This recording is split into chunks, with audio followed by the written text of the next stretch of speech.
Yes, everybody. Hope you're all doing fantastically well. It's Connor. We're back here bright and early. It's a midday kickoff. It's Leeds United taking on Bristol City down south. And listen, I'm buzzing for this one. And we've got the lineups to talk about, people. We've got key battles. We've got loads of little bits, little data packs as well to discuss with you guys. What do you think is going to go on here? Who should have come in? Who is in? And obviously the big controversial one, which is the lineup, which I want to get into, which I'm kind of all right with. I'm kind of a little bit like, nah. But at the same time, look, it might take a little bit of a period of time for a certain somebody to get in, which is fine, which is all right. But before we start the video, everybody, you know what to do. Make sure you're slapping a like on the video. Make sure you're subscribing. Make sure you're sharing to your friends as well. You can be with me for the next 2 and a bit hours as we are watching the game. Presumably, I know there's people from all over the world watching this as well. So shout out to all of you guys. I can see there's already 200 of you in the building across all platforms. Please make sure you're liking the videos I've just mentioned, everybody. We're sponsored by IPM Group UK as well, everybody. All your surveillance needs, all your CCTV needs, security, all that fantastic stuff. Keep it in the Leeds United community. Rick and the gang do a fantastic job. Link in the description below. IPM Group UK, everybody. We're all sponsored by Football Prizes. Get involved. It goes until the 30th of October.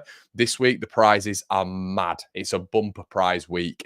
Have a look at that, everybody. Once again, Jack and the gang, massive Leeds fans. Keep it in the community. So, hope everybody's doing well. I can see Giles in the building. Loving the Leeds top corner. I know, mate. I decided to just freshen it up a little bit. I've had the jumper on for a while. I've had the jacket on for a while. I thought I'd do this one.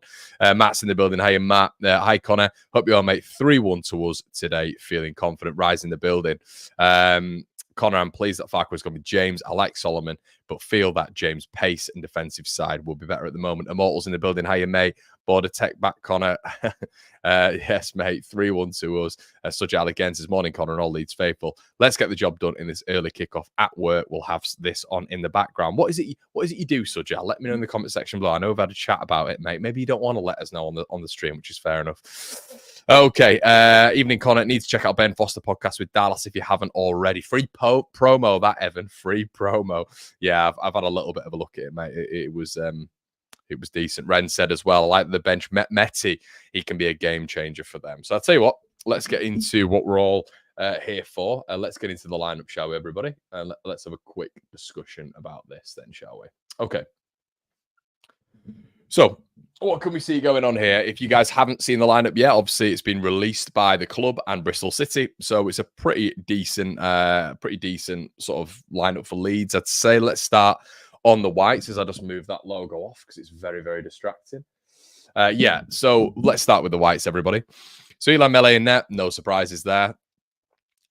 Jaden Bogle at the back, and then you've got Pascal Strouk, Joe Rodon, and obviously Sam Byram. Now, this is an interesting one. Now, we said before on the chat that, look, the reason we kind of wanted maybe Schmidt in there, the new boy, he was brought in to be on that left-hand side, literally to get himself within the Leeds lineup and to flourish. We thought that the cover had been brought in for Junior Firpo in the form of Isaac Schmidt. So it is a little bit confusing that even Farquhar at his press conferences is talking about Sam Byram as first.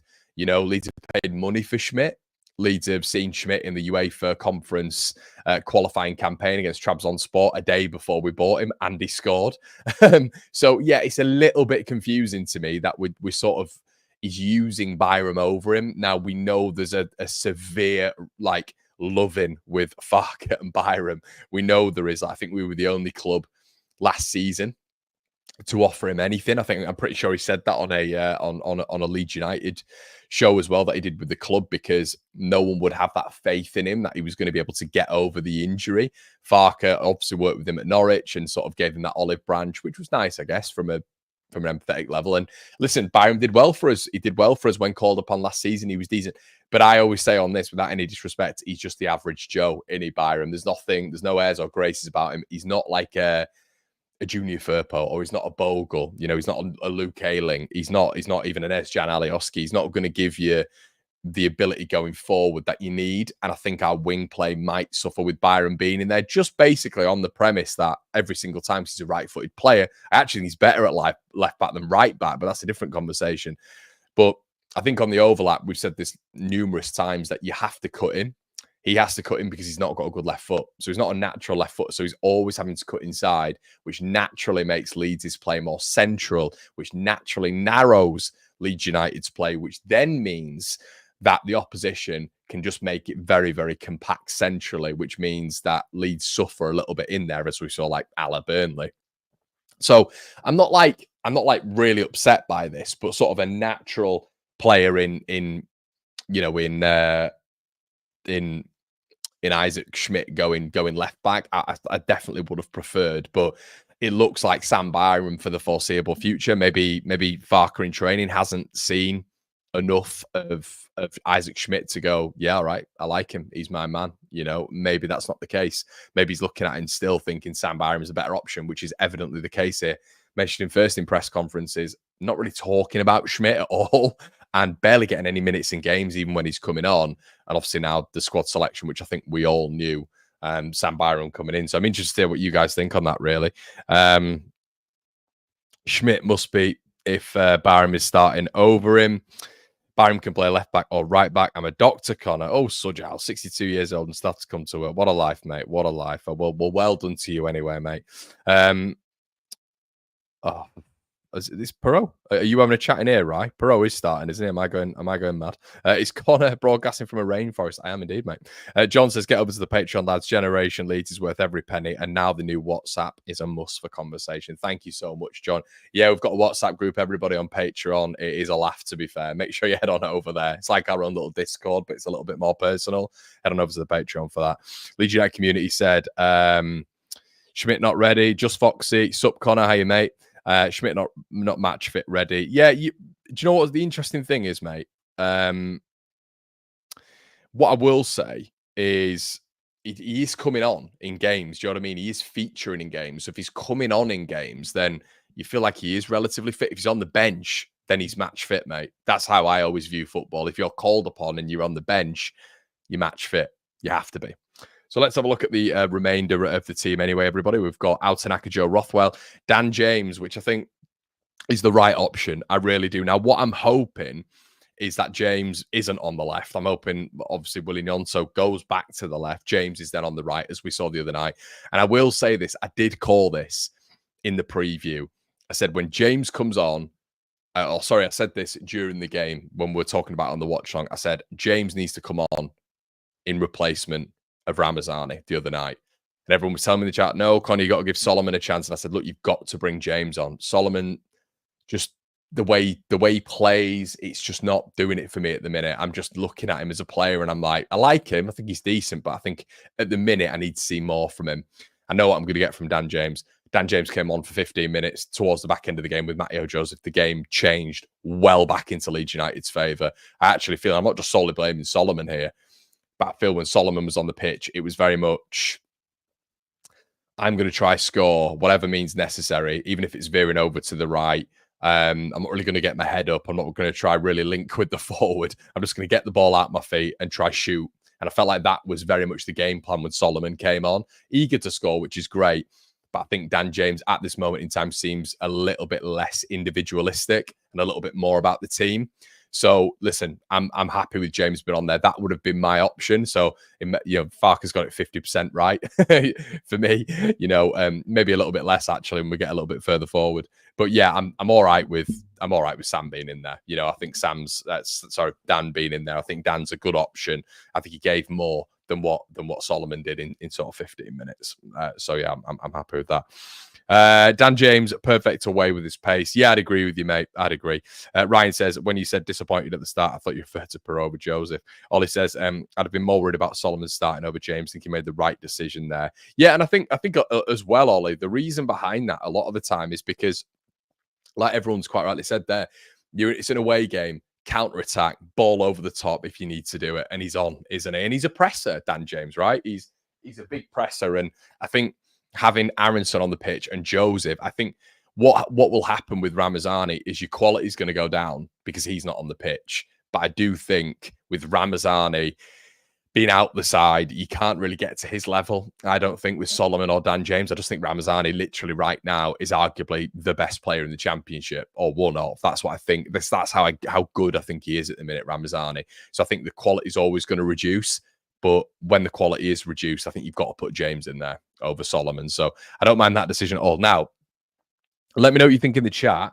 I want to know a little bit further forward what you guys think as well. So he's gone Perot over Joseph. Now, you guys know how I feel about that. I mean, I'm all right with it at Bristol City away, and it sounds quite arrogant, but you could see like Perot scoring a couple here, couldn't you? You know, like he did last season, like away at Millwall and at Ipswich and all this sort of stuff. Like, I swear Perot was decent on the road last season.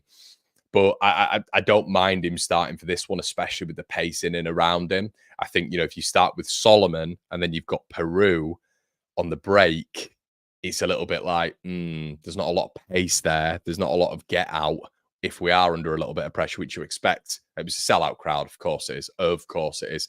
Bristol City, biggest club in the division we are. And look, even they're selling out. So there we go. But yeah, we don't have a lot of get out. We don't have a lot of transferable pace. It's the counter attack would be a difficult one there. So I think Dan James partnering someone like Peru up top is really the only dimension you can go for, to be honest with you.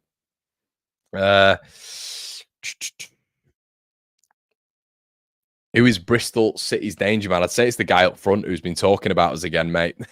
It's obviously Nahki Wells, isn't it? It's Nahki Wells. Yeah.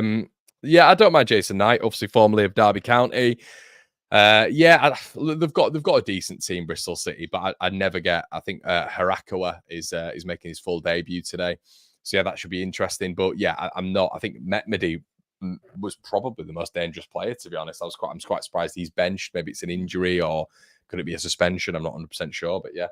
Right, okay, guys, let's have a look into some other bits, some other pre-bits that we can get into. Okay. So let's get into some talking points. Okay, so we've got some, as we said here, Solomon or James, we've sort of ticked off, and I think Farkas, to be fair, has got that one right.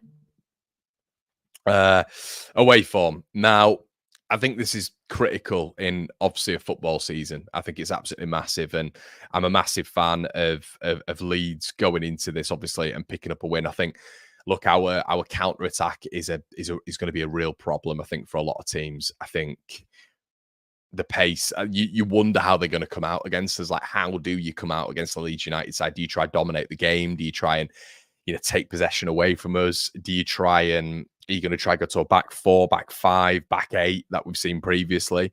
I think you're going to really struggle to do that against Leeds United. I think our away form is going to be absolutely critical this season. It's going to be absolutely critical, and I'd like us to make it even better than last season's. I think last season's it was good, but I think we'd all boast a little bit about our home form. Imagine if we can get both on par, or the away form just like a incremental value, an incremental bit above what it was last season. That'd be, that'd be promotion, wouldn't it? If we've been brutally honest. As I said, Solomon or James, I think he's done the right thing when it's come to James there. Tanaka to shine. Yeah, so it's one of those games again, and you're looking at Bristol City making a few changes coming into this, and you look at right now, when I mentioned the best player in the championship, I'm genuinely looking at either Ramazani, Strauch, or Tanaka right now. Al Tanaka, as we know, we glaze about him all the time, but I just think in a game like this, against a lesser midfield of which he's faced in his last three, in his last three, he's faced the likes of Borja Sainz and Kenny McLean. He's faced the likes of Joe Bellingham, Chris Rigg. And in the latest one, he faced Arblaster, Vinny Souza, O'Hare. So I think coming up against a maybe midfield of which isn't on their level in Rothwell and Tanaka, I think they should be dominating today. And I think you win the midfield battle, people. You win the game. And it's not been arrogant or anything like that. I just think our quality is superior. I think the technical ability comprised with that is superior. And Leeds really should be winning the game. We should be winning the game today. And also, I know we don't like to go on previous and superstition and all this sort of stuff. We've got an excellent record down here. An excellent record down here. Even when we were terrible, we'd come down to Bristol City and pick up a point or pick up a win. I remember even when we had Saiz and Alioski, and I can't remember who was coach. It might have been, I think it was just after Monk, wasn't it? It could have been anyone, to be honest. So many managers in that period of time. But like Saiz scored twice, and then he assisted Alioski, and we beat him 3-0, and we weren't on a great run of form at that point. So it was under Christensen, I think. It was under Christensen. But yeah, so listen, we've always had a pretty good run down here. I'm pretty sure for you OGs, I think Pennington scored down here as well. Pennington. Pennington. So yeah, I think it's going to be a good game for Tanaka. I think it's going to be one of those where he dominates again. Pro first touch needs to improve today. Andrew says hi from WA in Perth. Hey mate. Let's have a look. I think Dan James is an underrated player. Yeah, I'd agree with that. Rothwell and Tanaka. Says Sujal, slowly but surely cementing their place. Only worry is what happens when one of them gets injured. Yeah, mate. Well, it's the next one, isn't it? Gilavodji. Now, we've done lots of videos on this man. If you haven't checked them out, everybody, it's evergreen. You can just go and watch it, even if you just think to yourself, basically, it's never out of date. You can go back and watch it. We've done 2 videos on him, of which, and I've done an article on him as well. I've written an article on him, where we've gone away, done a hell of a lot of research and tried to comprise it into a video. So if you want to know a little bit more about him, make sure you check those out on the channel. But yeah, he seems like a lovely lad. He seems like a real, someone who can really increase the spirits of the squad. Pretty much everywhere he's been, he's had a spell as captain. And I think someone coming in at 34 years of age, people were saying to Daniel Farker yesterday, it was bizarre. It was bizarre. Journalists who were actually annoying me yesterday. Oh, well, why do you think he's not been picked up from any other clubs? Well, he literally said, if you did your research, you will see that in his first interview, Joshua Gilavodji said that he had offers from other clubs, but it didn't quite fit, right? And I thought it was intimated that it was top level clubs as well. So, let's not spin it like that. Like he had no offers. This guy is a 34-year-old free agent who's recently played in the Bundesliga as of last year. Spent 10 years at Wolfsburg. You know what I mean? This is still a player who the last time out, he's never played this low in 10 years. He's never played this low in 10 years. So it was a pretty good offer from Leeds United, evidently. They had to get him in. And I think his impact's going to be really big. And this is the thing: if Rothwell or Tanaka's coming in, what are we looking at? Someone like Joshua Gilavodji, and obviously we're not seeing a lot of him, and especially in a Leeds United shirt. But are we thinking, oh well, yeah, he's going to be a little bit past it, a little bit, over the hill, a little bit, not good enough, all this sort of stuff. Because I remember the same sort of stuff being said about Joe Rothwell about 5 games into the season. And I know, and you look at where Gilavodji has been and what he's done in his career and who he's captained and his leadership and what peers have said about him, even now, like, I think this is a proper signing. I'm really happy with it. So the depth that Leeds have got going into this one, I think will be a decent one. Do you think he'll come off the bench today? I'd like to see him, but the only thing is, as I said earlier on, he's got to be match fit. He has to be match fit. Why is he on the bench? I've never understood this when it's like, oh, you can't bring him off the bench. He's not fit. Well, he wouldn't be on the bench if he wasn't fit. So he's fit. So, as Daniel Farker was saying yesterday, he's been keeping himself in really good condition. He's not played a lot of football, but still, look, we know where he is. Anything more on the Watchalong rumours, Connor? Nothing, mate. I did ask the question, and yeah, I don't think there's anything in it, to be honest, mate. It was very much more of a what if question, to be honest. Okay, so yeah, Ramazani missing, and it kind of like aligns with the bottom talking point there as well, everybody. So Ramazani missing now. I guess the problem about this is going to be how Leeds were as a balance. So as a balancing act, very, very, very good. Like, you've got just raw quality left and right. So this is what I was saying last season as well. So when Daniel Farker put such an over-reliance on Leeds playing out left towards Crysencio Somerville, Leeds sort of had that, in my opinion, in the whole game, how we played the playing style with Manor Solomon. And I think the difference is now you're going to get a lot of Leeds play down Willian Yonto, because as much as we love Dan James, he's not X Factor, right? Now, Willian Yonto is X Factor. Ramazani is X Factor. So the beauty about what we had is we had a balance of X Factor. So Leeds would be able to be unpredictable. It's like, oh, which side are they going to go down? We can't plan for both scenarios here because we've not got enough players on the pitch to put out these fires that these two can create. So I think Ramazani missing is bigger than a lot of people think. Like I put yesterday on a video title, it's devastating, and people couldn't understand what I was saying. It's like, oh, well, it's not devastating really. And it's like, no, but you're undervaluing the impact that this lad has had. He's been unbelievable for Leeds United. Look, even the goals he's scored since he's come in, assist he's got as well. So I just think, yeah, the overall play from him has been really impressive. The impact has been instantaneous. And I think we're going to be affected a little bit by that, because I think we're going to see maybe the balance of Leeds United switch a little bit, because I think, you look at Dan James, amazing with that counter attack. Don't get me wrong, Dan can be good on the ball as well, but we know he can be inconsistent. Has he got the technical level of a Ramazani? Let's be honest, absolutely not. Has he got the technical level of an Onto? Absolutely not. But Dan gives you so many other good things in so many other ways. But let's be honest, he's not on their level technically. So I do think we're going to miss Ramazani a fair bit. And if he is to miss sort of 4, 5, 6 games, I do think that's going to be big for Leeds. But the good thing is we've got very favourable games coming up. If we're coming up against maybe the games that we just played, I'd maybe be a little bit more conservative and a bit more reserved about going into a game like this and saying that we're going to win sort of 3-1. But I think the opposition that we're coming up against, with the greatest of respect, Bristol City, Plymouth, etc., the games that we've got coming up, Millwall, I'd be a bit hesitant to say that, but I'm pretty all right with that. I saw you in the pitch side chat the other day. Yes, Louis, I do enjoy it, mate. I do enjoy pitch side. Agree 100%, Connor. I think we need to look beyond age as a criteria. I'm sure he could outrun, and he's stronger than most of us. Agree, mate. Okay, I'm seeing Schmidt is right-footed and was brought in for backup to Bogle. Byram is Firpo backup. That's what the internet is saying. Lol. He is right-footed, but he's played a lot of games at left back, mate. Do you think Aronson in 3 months now?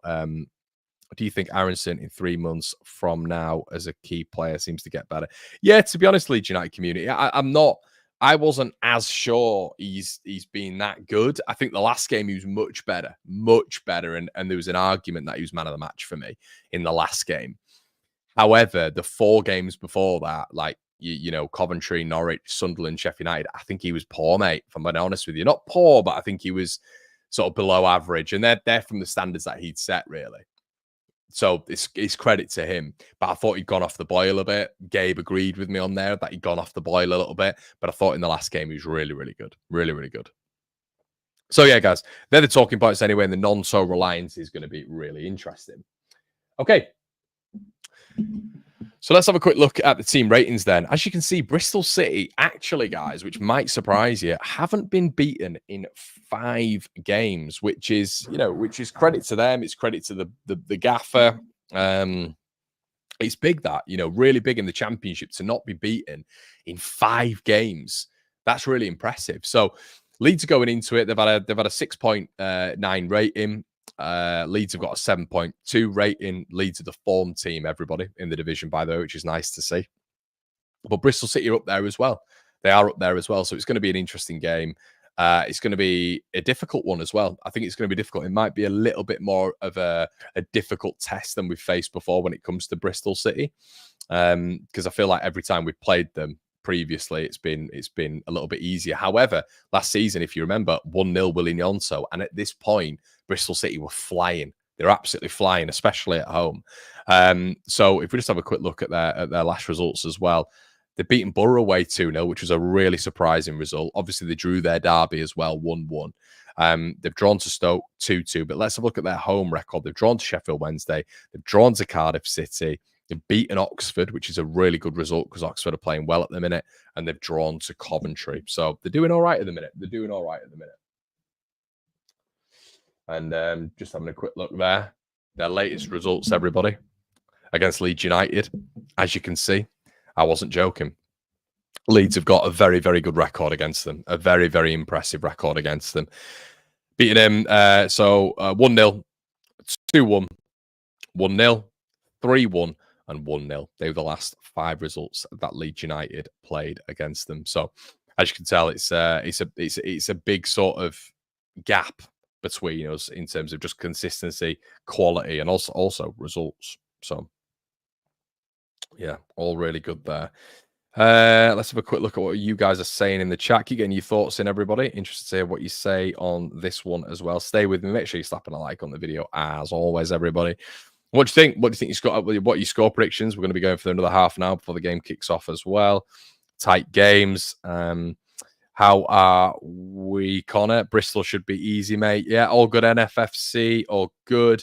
Apparently, Schmidt has played every position on the pitch except a goalkeeper. Yeah, apparently he has, mate. Apparently he's pretty versatile in everything, isn't he? Ollie says, I think it became apparent that against Watford that we needed a CM to bring on shrewd signing. Yeah, and obviously talking about Gila Vodji there, mate.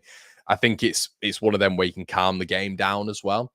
if you got the experience that he has, you're expecting him to be able to come on and just dissipate, and put out the fire. I think something that we don't talk about a lot as well, everybody, is the level of centre backs that we have. The thing is with Leeds is right, we haven't conceded many goals this season, and we've got the lowest XG against. And when you look at that, and then when you look at us having the second highest XG going forward, I think we should have created more chances. But that's me being picky. Finish more chances, definitely. But if you look at it overall, if you've got those two metrics balanced, Leeds are looking in a really, really solid place. Let's be honest. If it wasn't Elan Melier, if it wasn't for Elan Melier, we'd be top of the division right now. So it is one of those where you do look at it and think, yeah. And all those things are going to equal itself out over a season anyway. So I'm not too worried about that. Peter Griffin says a win today is vital. Sunderland has a routine 3 points today at home. Yeah, all good. Yeah, Sunderland has a routine 3 points at home. And if you actually look at Sunderland's next four, they've got very winnable games. I don't think they're going to go off everyone. I'm really surprised at everybody who sort of seems to be saying the same thing. They're going to drop off. They're going to drop off. Burnley are going to drop off. Why is it that it's almost like a security blanket for me every single season where you see the same sort of noises from Leeds fans? Oh, they'll drop off. Not got enough on the bench. And obviously this changes, doesn't it? This changes with what we see week in, week out. But they've gone to Luton and won. We outplayed them at home, similarly to what we did against Ipswich last season. But the thing is, guys, right now, Sunderland are better. So someone said to me on the channel the other day, are you a Leeds fan? Because I praised another, and this is what some Leeds fans don't like, everybody. If you praise other teams, they don't like it all. You have to just say Leeds are the greatest team in the Championship and nobody's going to come close, or they don't like it. But on this channel, we've always been real. Sunderland are a good team. I think they're going to be there till the end. They're showing that now. They're showing the consistency. They're showing they've got the minerals. And why would we not have to get 90 points again? Why would that not be a potential reality that we don't have to get 90 points again? Because the rest of the division is tripe. It is a bad division this season, as we've all said. But there's always the top three, top four. So you've got Sunderland, in my opinion, this is where it's going to be. It's going to be how it is now. You got Sunderland, Burnley, Leeds, Sheffield United, yeah? And you got West Brom just on the periphery. I think that's pretty accurate. But if you're going into the season and you're expecting those to be at the end, you probably, I wasn't sure about Sunderland, blah, blah, blah. But now you're looking at it and you're thinking, well, they've got this consistency. They're beating a lot of good teams. Sheffield United are going to invest in Jan. Burnley are going to invest in Jan. Leeds are going to invest in Jan. So we're all going to be there towards the back end of the season. But them beating the other teams, it doesn't seem to be proving difficult at the minute because the other teams are poor. They're poor. So this is my whole point. It's like, well, it could get to 90 points because the rest of the division is so bad this season. So it's becoming almost like, like the Premier League where it's like relative, where every week City are going to win. Every week Liverpool are going to win. Arsenal are going to win. Relative level to the Championship. Really every week Leeds are going to win. Burnley are probably going to win. Sheffield United are probably going to win. They've had the anomaly of the last two, of course, but likely they're going to win because the rest of the division is just that bad. And then you look at Sunderland, they're probably going to win. They've already won 8 games so far. We've won 6. So I think that's the thing, everybody. I'm looking at it right now and thinking there's no real reason as to why this couldn't go as close to what it did last season and as high to what it did last season in terms of points, in my opinion.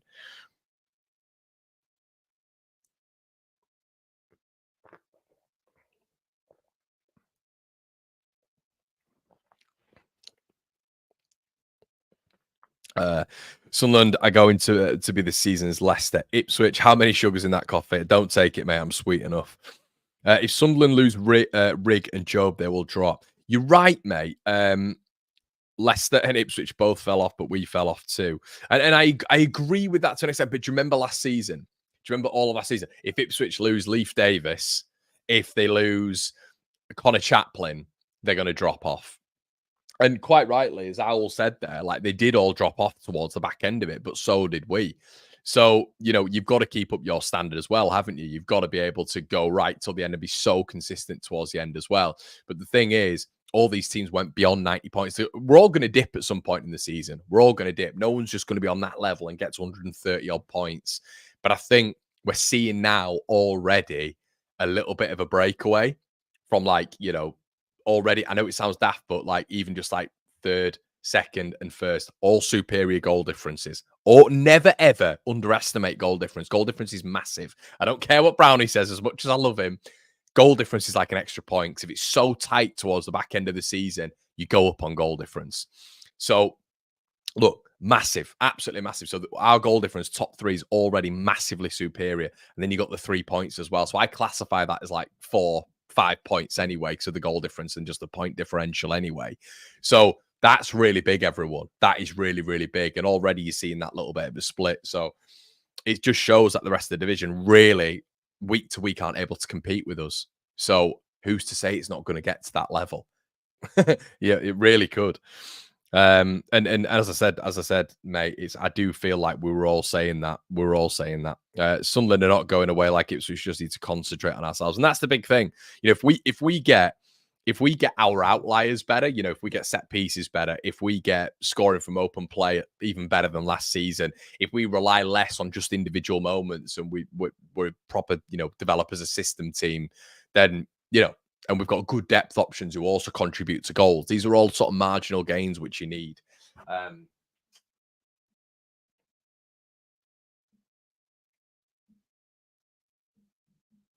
yeah, guys, just one last look at the lineup. Obviously, if you guys are just joining, it's the lineup. Loved Leeds to get signs from Norwich in January. Oh yeah, mate, that'd be epic. But just before we start, everybody, as well, we're going to be going in about 20 minutes. Please make sure you like the video. Make sure you subscribe in. As I say, because I probably won't say this in the watch along. Any donations, I really appreciate. Really, really appreciate. All goes to the running of this channel. Honestly, guys, I get, you know, the donations really, really help, and it's not cheap to run these things. Well, once upon a time, YouTube was cheap to run. Jesus Christ, it isn't cheap to run anymore. Let me just give you a little bit of a little snippet on how expensive this thing is getting now. We have this thing called StreamYard, which everyone goes through basically, and it helps us stream like this and get your comments up. That once was, for a pro version, was £24.99, right? And you get all the facilities, all the gizmos, helps you guys, you know, get you chatting, it helps us read it and all this sort of stuff. That has now just risen to $88 a month. So this is how expensive this stuff is getting now. So honestly, I really appreciate that. And yeah, guys, thank you so much for all of that, because I know that I always miss it when I'm doing the watch along. And you guys tell me off afterwards. But AJ's in the building. Afternoon, mate. How you doing, buddy? How is it going? But yeah, these are the lineups. And yeah, it's just showing on LUTV now, the Ramazani goal, and just the speed, the absolute speed of his shots. And I think we'll miss that as well. You know, the snapshots, the left, the right, how powerful he can get it. And just the overall play, I think he's going to be massively missed. But hopefully DJ can come in and do a job, everyone. Hopefully he can come and do a job. Daniel says, any restaurant recommendations in York, guys? Going up for a few days for my birthday on Monday. I'm looking to book somewhere for me and my other half. Daniel, you've come to the right man, my friend. You've come to the right man. Anyone in the chat, can anybody help Daniel with this? Daniel, my recommendation would be Rustique. Lovely little French number in the centre, just near the castle. And I reckon your missus will go, oh, Daniel, you romantic git. There's a lovely castle there, of which, you know, I can tell you the history of the castle. Quite brutal, but look, lovely castle there. Have some nice little French food, some vino, of which I had a lot of vino last night, everybody, hence why I'm on my third coffee. But yeah, Daniel, that would be my number one recommendation, mate. There's another one called Trinicaria on Bishopthorpe Road. Nice little Italian number. Get some ice cream as well from there. Lovely. So there you go, mate. There you go. Anytime, mate. They're my top two, though, that I'd go for. So frustrating that we threw away 3 points against him.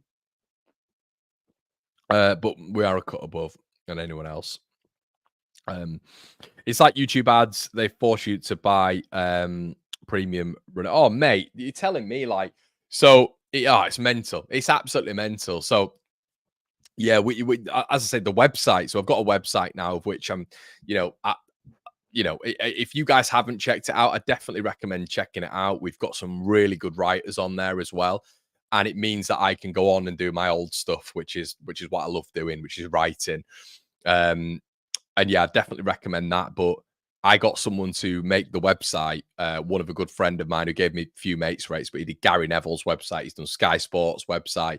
So just stuff like that when you're trying to expand and you're trying to make this a good little platform for you guys. I don't want you to just come on and watch me. I want you to be able to read the stuff that we produce. I want to be able, for you to go on Patreon and see podcast stuff and see the merchandise and think we're putting a lot of effort into that. Do you know what I mean? I want it to be quality across the board. So yeah, hopefully you see that. And I'm very conscious of you guys seeing that, that we are putting in effort behind the scenes. Matt, thanks so much, mate. Really appreciate that. What's your prediction as well, everybody? Thank you so much. A big mistake starting Perot over Joseph. Hi, Gail. I'm not Gail, Sujal. But yeah, you guys having some good chat in there. Thanks, Matt. Thanks again, my friend. You were right about Byram over Schmidt.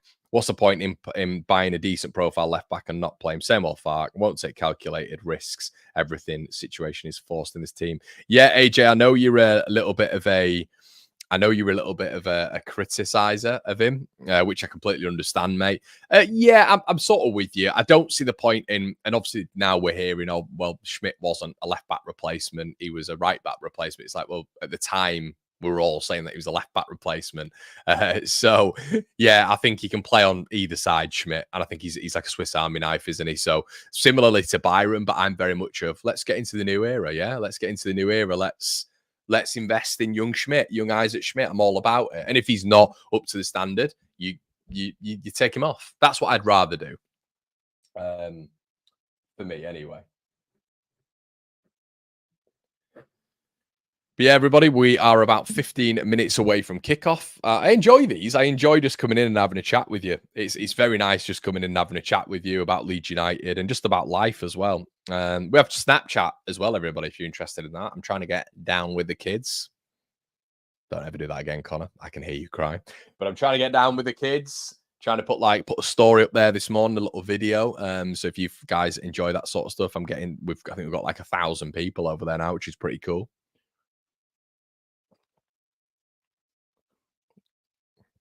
Oh, but guys, honestly. So we did this thing yesterday, right? So we got all of our friends round. So I don't know if you guys have like hosted dinner parties, but once again, it sounds like I'm just ranting about money today. But honestly, so we went and got some nice little cheese boards. My girlfriend will be laughing at me now. Got some cheese boards, got some crackers, all the good stuff. We had these charcuterie boards, like lovely like hams and cheeses and wines and all this sort of stuff. And when you sit back and you're like, we're bringing them out and all this sort of stuff. You got your dips and your tortillas and stuff, and you bring them out and you're like, oh my God. And you're eating and eating and eating. Is anybody like that? Like I try do a bit of fasting, go to the gym, try and take care of myself occasionally. And these charcuterie boards came out the other day, yesterday. And honestly, I am like a fat pig. I am just eating and eating and eating and eating. I got up this morning and I felt pregnant. I honestly felt pregnant. And I thought I was disgusting last night. Absolutely vile. Disgusting. Not by my actions, but just by shoving my face full of a charcuterie board. And we had 3. Not just to myself, but beyond all of the friends and all this sort of stuff. And I thought, I'm just the one hanging around the charcuterie board like a bad smell here. So that was my evening last night. And I just wanted to ask you guys, charcuterie boards, what do you think on them? Do you if you could eat them every day, would you? Because yes, if they didn't cause you like cholesterol and chances of risks of X, Y, and Z. I can see Sujal in the chat saying, Connor, stay away from the charcuterie boards. You'd have them every day, wouldn't you? But by God, they're expensive. But they were, oh my God, just love it. Absolutely love it. But I do feel pregnant today. I feel about 9 stone heavier today. Thanks, Connor. Thanks, guys. We'll check them out. Hopefully 3 points to keep the pressure on. Yes, mate. Check it out. Check it out. Nice pun with the Swiss Army knife, Lou. I'm glad you picked up on that, mate. I'm glad you did. Brendan says, Connor, 50k subs would be a great achievement. Yeah, it would be, mate. It was quite cool actually. We did the Bielsa video, and you normally get like spikes with subscribers, and it's quite random actually. We did the Bielsa video. I think I did a really, it was a bit of a poignant video on my good YouTube friend Johnny Gascoigne, and we saw like a little bit of a spike in subscribers actually. And I don't really check the subscribers that much, but it was pretty nice to see. It was pretty nice to see. But yeah, 40,000's mad anyway. Do you know what I mean? I think we hit 30 about 12 months ago, 12, 13 months ago. So 40,000 subscribers, pretty cool from then on. You know what I mean? So yeah, it's been a good year, guys. As you know, I've been doing this full time now. And yeah, hopefully it keeps growing and you guys keep enjoying it. Herbert says, don't see cheese footballs at Xmas anymore. Bring back 70s. Mate, I can't comment on that, but they sound great. Would you start Perot or Joseph? I go Joseph, mate. I go Joseph. Just because we didn't really get into that, did we? But I'm not too bothered today because I think what I worry about with Joseph is the speed of thought, speed of play. But on the counter attack today, I thoroughly expect someone like Dan James to just rip raw forward, Nonso to rip raw forward. My worry with Perot, as much as I would rather start Joseph over him anyway, is that he'd be there with Solomon, and that will be our counter attack, which just isn't explosive enough for me. It's not quick enough. Connor, you should have invited us all for the drink and cheese party. Gail, maybe we'll do a one Leeds cheese charcuterie board wine night at some point. At some point, it would be pretty cool, to do like. Would you guys be ever interested in this? It'd be pretty cool to do like, not like it's not like a night with one Leeds, but kind of like a bit of a. It'd only be like a short thing. But if I was to say in Leeds, we're meeting up at whatever, the Brudenell for a night, and we're going to do a little bit of talk, bit of conversation, and we'll have like a few drinks and stuff. Would you guys be interested in that? Like that's been a long-term thing of mine as well. I don't know if you guys would care, and if it could be solely very embarrassing for me, but it could be pretty cool doing something like that. Thug Sandwich Co. in Harrogate is a gem. Never been, mate. Never been. Sounds good though. I'm already on the statins, Indian coronary arteries. Oh, goodness me, mate. Goodness me. Cooking up some good food, I can imagine though, Sujal. Feels like we could buy Haaland and Farker would still start Perot. Give Schmidt a chance, man. Yeah, Jamie, I get that, mate. I get that.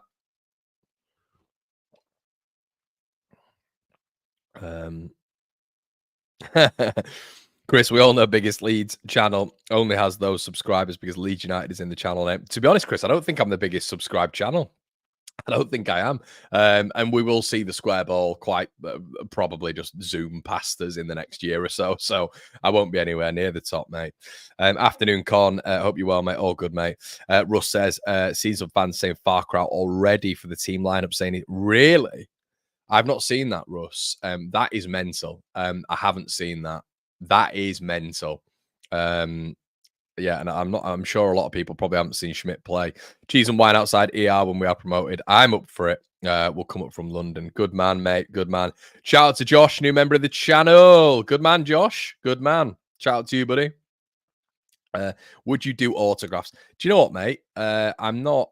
I find it. Do you know what? This is the interaction I have with you guys. Like, if any, because I will be at Ellen Road probably in the next month, but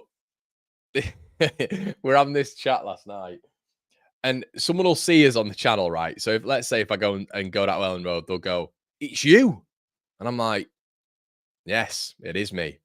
Who are you?" And they're like, "Oh, we watched the channel." But the first interaction with people is always so mad. It's like, "Oh my god, it's you. You're here." Yeah, I am. Yeah, I'm here. Yeah. The worst thing is like just that if you're out in the street, like I was in Leeds. I was near Trinity about a week ago. I'd gone to, is it Satro or Setro or Sarto, Italian. And I was just in there and someone just went, "Now then?" And I was like, okay. So random are coming up to me and saying, "Now then," not even introducing, and then just kind of kept staring at me and went, "How are you?" And I'm like, "Yeah, I'm all right. Who are you?" And they went, "Oh, just watch your channel." It's like, "Oh, right, okay." Strange introduction. So yeah, people just have these. It's really fun. It's been really funny for me over the years to see this develop, but it kind of is this first like quite awkward interaction when people say hi for the first time. It's quite funny though. Yeah, mate. Yeah, I think so at the minute, mate. I think so at the minute. Who's got the better studio though, mate? That's the question. That's the question. They've got a much bigger budget than I have, I think. Martin says one Leeds night out sounds class. Yeah, mate. Let's do it. Oh, Gail, I'm not a celebrity. I'm not a celebrity at all. It's just quite funny. It is quite funny when you get the odd interaction and people. It's just like the reaction is quite funny. They're getting starstruck. Don't think so, Kevin. Love this channel. Joining the early days. I also support the other great LUFC channels. Wayne, Manoli, Max. It's great. Yeah, mate. It's a good little community, isn't it? It's mad how much it's grown. If you guys have been here from the very start, we had this chat quite a bit, me and Joe. How mad is it if you've been here for years, like since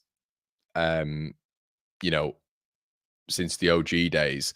Do you not think it's mad how many more like channels there are? And it's great, but wow, it's a lot, isn't it? Like it's a lot. Like it's amazing. It's amazing to see the community grow.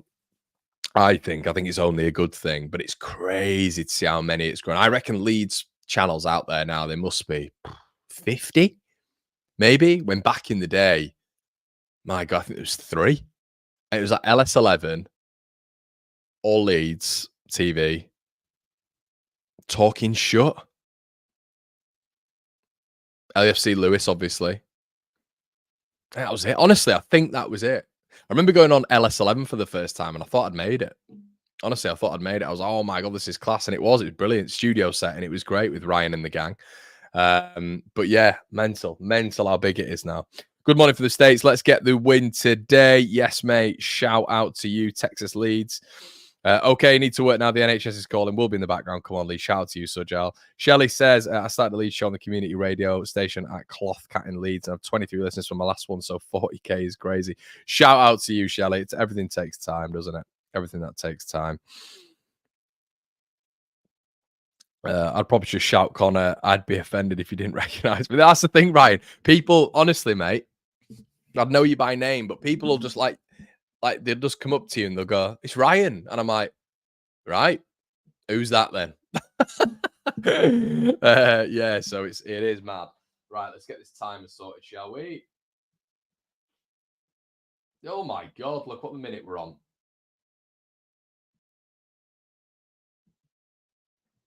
Right, guys, as you know, in every single stream, we have to get the timer sorted. So just give me 2 seconds. I'll just direct my mic towards myself so you can hear me.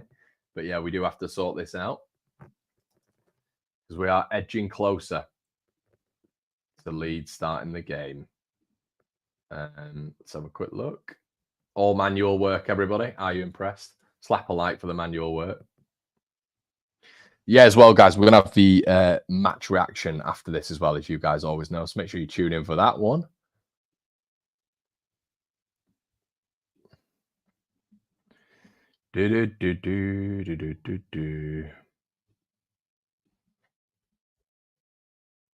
Bash. Right, okay, we'll get this off the screen. So yeah, guys, we've got 5 minutes. We've got 5 minutes. I remember the good old days, mate, with those 4 channels. Watched it all. Used to be next to no Leeds content at all. Yeah, mate. It was one of those, like, back in the day, you know, like it was mad. It was like it was Bielsa days. Do you know what I mean? It was Bielsa days. But before that, no, because and this is where like I get quite passionate about it. Nobody was as interested as Leeds. We all loved them. We all love Leeds. I'd still be down at Leeds all the time. I had a bloody season ticket for now 3 years in League One, you know, but we were so disenfranchised with the club because of what Bates had done to it, to what, you know, Krasner had done to it back in the day, Ridsdale had done to it back in the day, just a litany of terrible owners, GFH.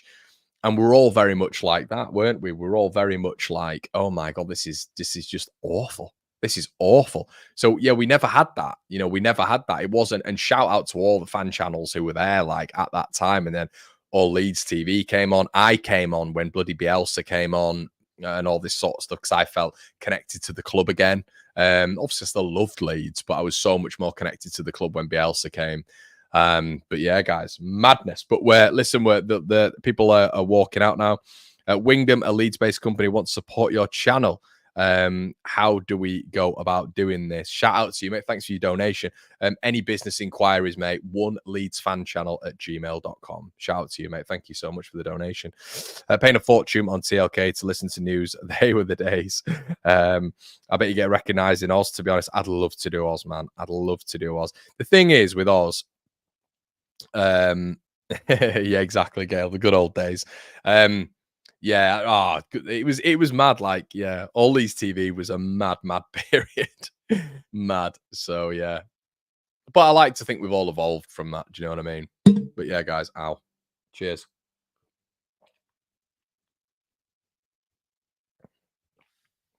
You watch on LUTV, mate? I'm indeed, buddy. I'm indeed. Right.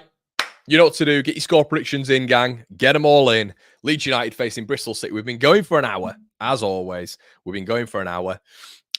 Shout out to all of you in the chat, wherever you're from. Leeds, I'm going to go with a 3-1 Leeds win. I'm going to go with 2 Dan James goals, and I'm going to go with a Pascal Struijk set piece. What do you think in the comment section below? Brad's gone with a 3-0. Gail's gone with a 1-1. AJ's gone with a 2-1 Leeds. Shout out to you. All Leeds TV made better by those. Oh, mate. What a sign. What a period. Well, that was iconic. But the kickoff, who's going to get it right now? We've got 2-0 Leeds, says Dave. Peter says 2-1 Leeds. Crazy Alf says 2-1 Leeds. Who did your website? Do you know what, Alex? He's literally my best mate. And do you know what the worst thing about him, mate, is he's a Scum fan. But listen, mate, top lad. And yeah, as I say, he's looking to get into the YouTube world. If people want to, he's a bit of a freelancer trying to get his way in, but he's so talented. So yeah, let me know if you want some website stuff, mate. I can get you in contact. I'm going to take commish off him. 1-0 Leeds, underwhelming. Yes, Connor. Yes, mate. 2-0 Leeds. Shout out to all you guys.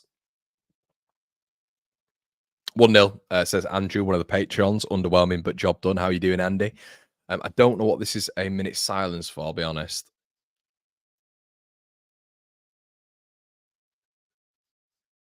Serviceman, I think, which is obviously fantastic. I've just realised how small Joe Rothwell's feet are. Also, guys, one thing that I wanted to say: do you guys get annoyed? This is a little bit of an annoyance of mine. Does it annoy you how much these players cut their socks? Why do they cut the socks? What's the point? When I was playing, I never used to cut my socks. Apparently, it's because they're too tight on the legs. Well, just make like baggier socks. I don't get it. I can't believe we're still seeing this. Bristol City manager losing his son. Is that what happened, Texas Leeds? Is that what happened? I honestly have no idea. I'm hearing the trumpet and I'm seeing the flower arrangements on the pitch, and I'm thinking it's the serviceman. But I didn't know. Is it? Yeah, I've no idea if it's him losing his son. To relieve stress on the cast. It's a joke, innit? Any tips for someone wanting to start a Leeds fan YouTube channel? Alex, when you're starting anything, mate, I think the biggest thing that people resonate with is passion. I think we all, when we have a passion in life, I think it's attractive. I think, if you've got a partner in life, they'll say to you, yeah, one of the most attractive things about you is your passion for X, Y, and Z. I think that's key. I think being relatable is key as well. And I think thirdly and finally, I would say it sounds very, very cringy, but be true to yourself. Because I think people who resonate with you from the very start, believe in you. And if you start to change and start to do this, we can all adapt and we can all grow. But if you start to change in the wrong way, I think that's not being true to yourself. And I think you've always got to be true to yourself, mate. So that's probably the 3 things that I would say. The big thing for me is passion. People resonate with passion. So yeah, I'd say that one was the big one, mate.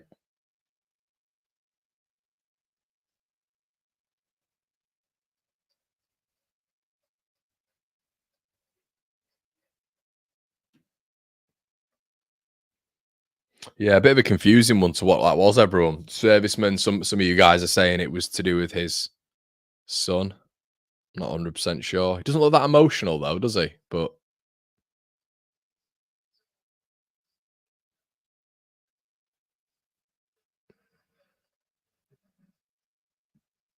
I'm not sure. I'm not sure, guys. I'll be honest. Don't go full Goldbridge. Someone described me as Goldbridge the other day, which was probably quite a compliment, actually, to be fair. Yeah, I think it is Manning. Oh, okay, it might be his son.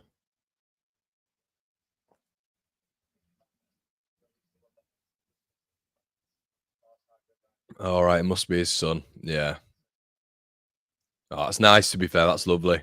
Fair play to Bristol City fans. That's great. Yeah, that's nice. Nice touch.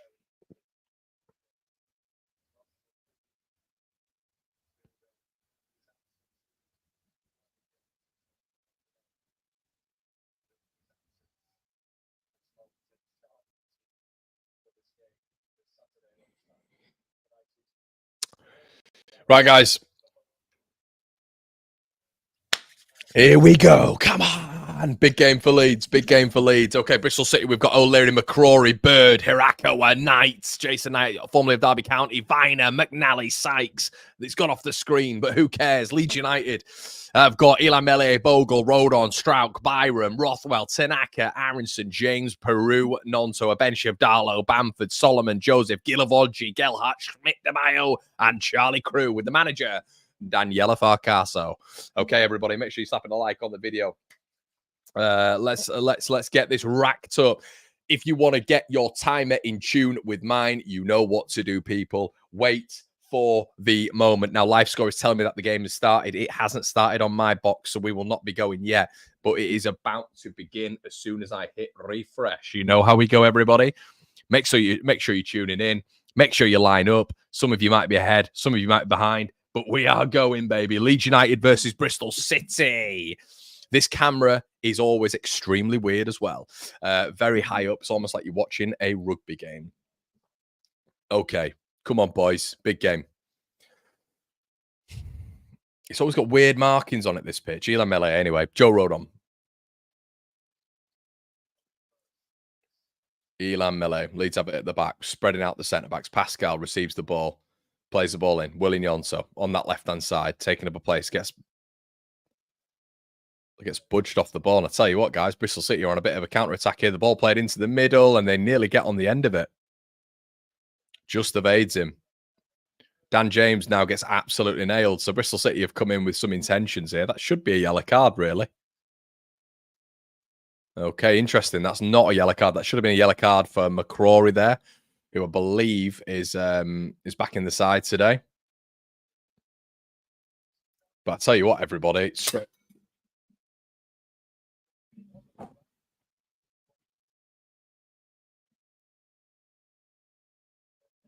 that's irritating. My coffee's just split. The glass is split. That's annoying. Anyway, Bogle playing the ball forward. A bit odd from Jaden Bogle because we know who that's going to.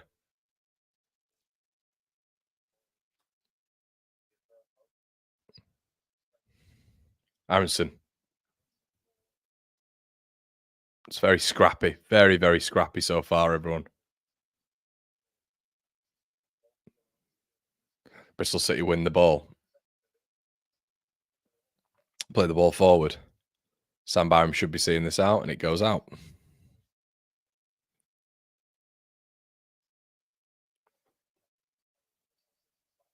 Yes, the two Japanese players, everybody. On the pitch, Hirakawa.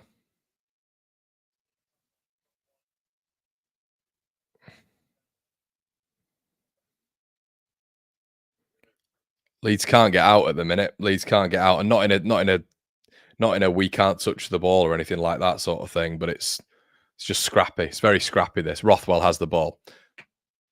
They're pressing high. They're pressing high, which means that Leeds just have to get through that. They've got 4 players on a press. Willie Nyonso, good little touch. Brennan Aronson here has to be effective. Does well.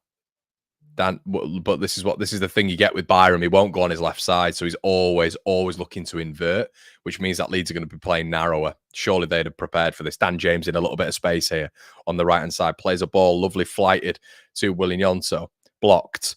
Jayden Bogle on this overlap here anyway. Bogle gets intercepted. James wins it. Nonso tries to go 1-2, but it's really predictable with Jayden Bogle.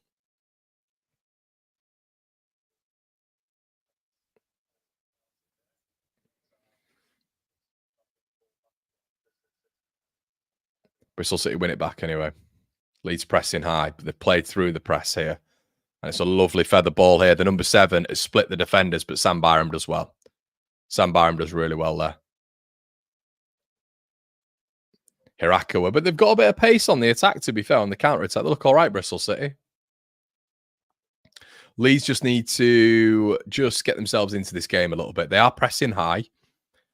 And once again, it's another sort of game of which you're looking at Leeds and thinking, can we have a positive first sort of 10 to 15 minutes here? As Ilan Mele clears it, and it's a horrendous ball straight to Bristol City. But Leeds win the second ball back and then give it back. It's very sloppy, guys. It's a very, very sloppy start from Leeds United. It's you know, the pass connection is normally extremely good with Leeds, but so far it's been very, very all over the place. Bogle. And they're trying to make it into a physical battle. It's pretty obvious anyway.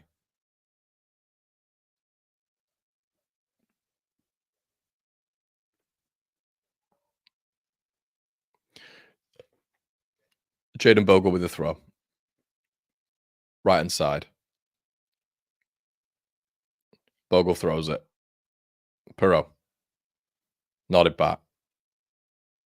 Oh, Dan James nearly robs it off the fullback there. James pressing. Well done, Dan James. They clear it. Byram does well. See, I think Byram, I don't know, is he going to offer anything really effective going forward in this game? I would hesitate, but I would probably say no.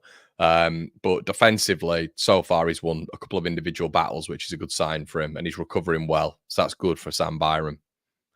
Rodon. They're very specifically, it feels like Naki Wells is just dropping back on Tanaka's toes, which is interesting. Tanaka will have to utilize a bit of movement here to go and get the ball, because it looks like Naki Wells as a striker is dipping back a little bit and following him. Rodon. I mean, it's another big tackle from the Bristol City player, but Dan James puts it out for a throw-in.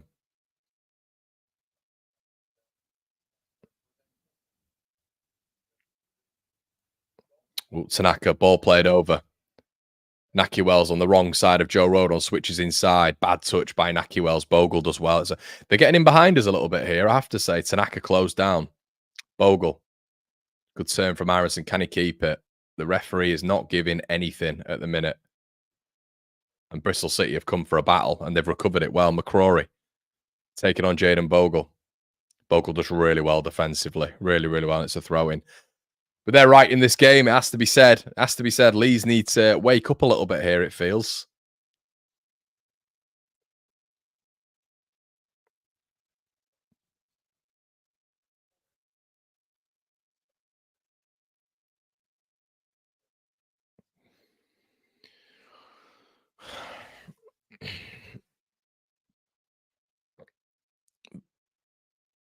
Corner to Bristol City. Not exactly what we wanted. This is what, like, every team, it feels they're going to play for here. Every team are going to play for these corners. We know that. I don't know if that's the same bird that was at Derby as well. There was Bird and Knight, wasn't there, at Derby? I know Jason Knight's at Bristol City now, but I wonder if Bird's the same. So Hirakawa, anyway, with the Japanese international with the ball in here.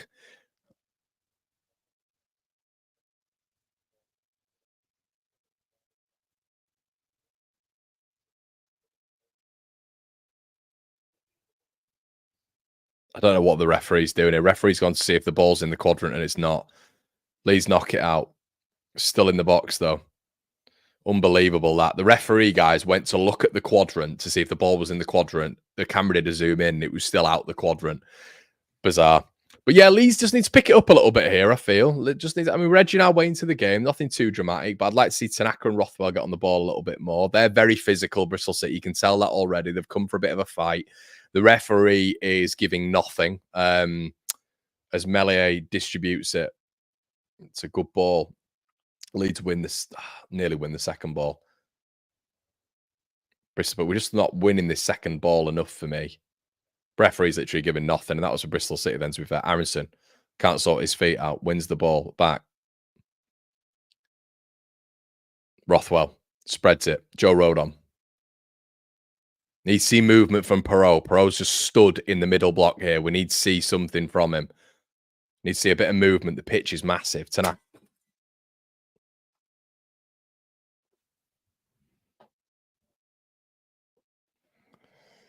Rothwell. Byram. Oh, he's offside. Perot's miles offside. It's really poor attacking play. It's a shocking ball from Byram. Byram just slots the ball to him with his left foot when he's just a yard or two offside. It's very, very lethargic passing from Byram and forward play from Perot. He just yards offside.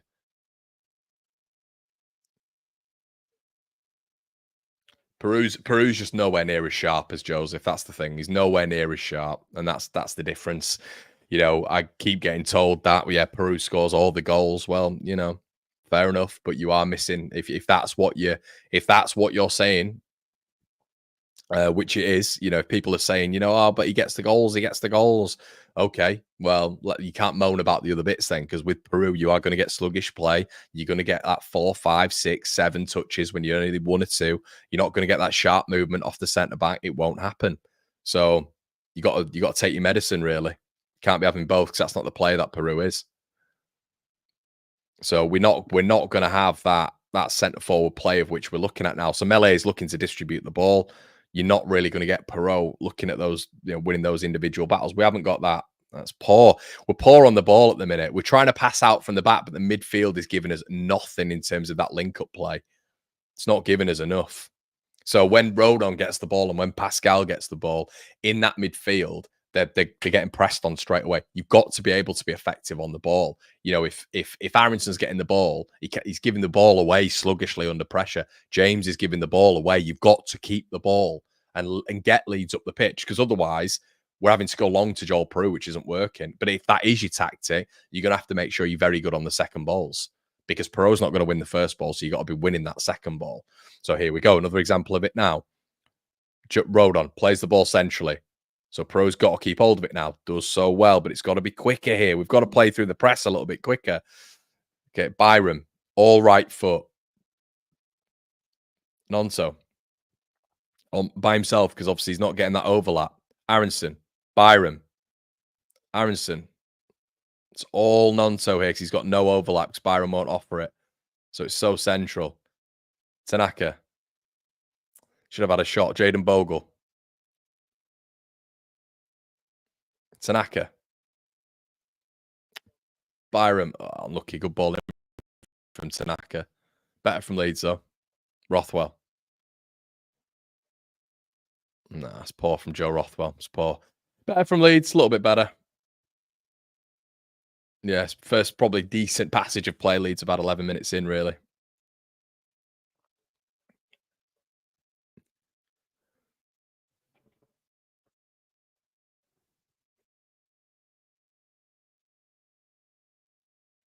O'Leary in net, just taking his time. And we know what this means, everybody. We know what this means.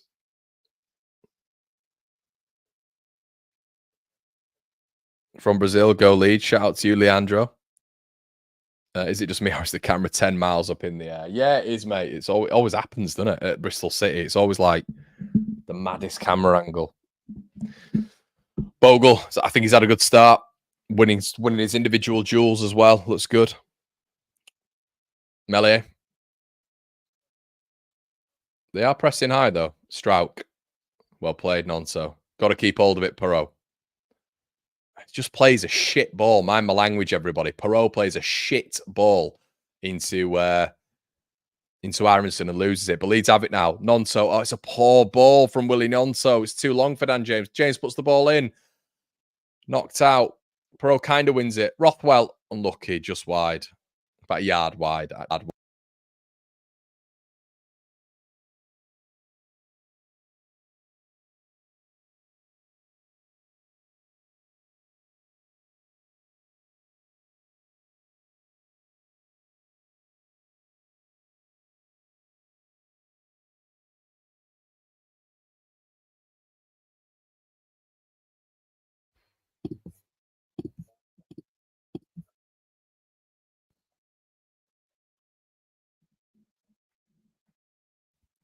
That was loads better from Leeds, though. Good pressure.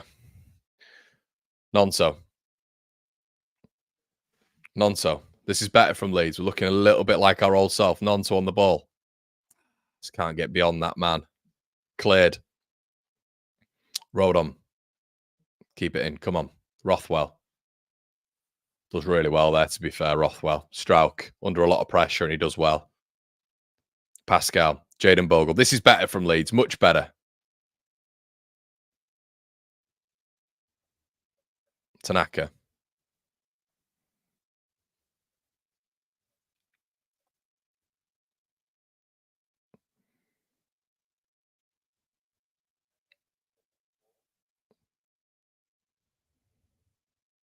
Pascal. Byram. He's got to hold it. Perot's done well. He's done really well. Tanaka on the ball now. Jaden Bogle. Better from Leeds playing out here. Bogle plays it in. Yeah, I don't think that was the right option. Bogle's just swung it in really, really quickly, but they're outside the area there, so there was no real running onto it.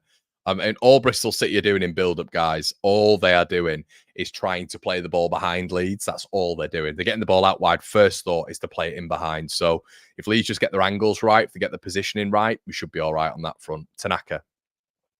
Rothwell. Rodon. Strout. Sam Byram. Well, Melee's got a hell of a lot of touches of the ball, it has to be said, as the sun streams out over Bristol.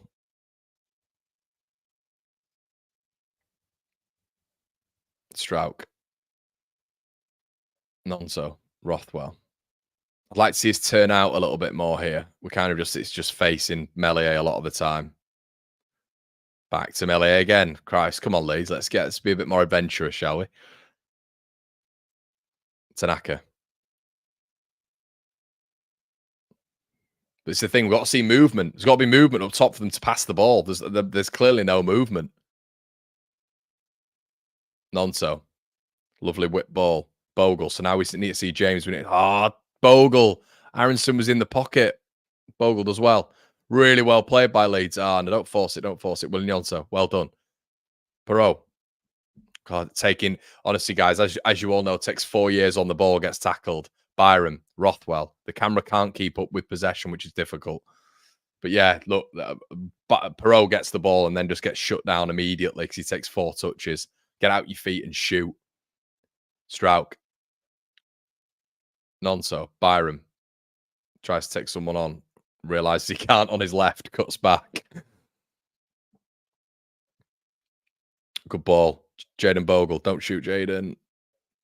Dan James on the right-hand side. Leeds haven't got that many players in the box, but Dan James goes right. Turns back on his left. Puts the ball in.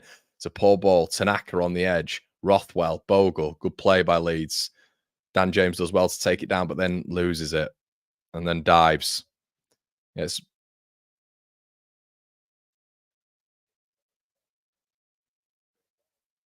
Tanaka with a really good tackle there in the middle. It's Dan James. I just think it's that touch, isn't it? You know, he has a poor touch to take the ball. Takes the ball down really well, but his second touch isn't good enough. But the ref is giving nothing, people. We normally get it where it's one way or the other.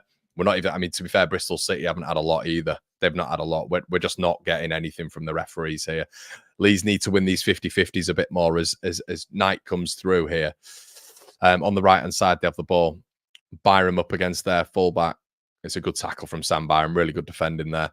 He's going to have to do it again, though, as he gets the ball again. Bristol City win the second ball. They're going for a corner here.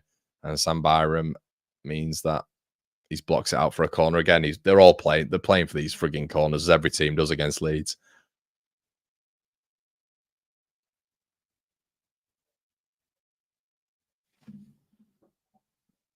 Another one to deal with.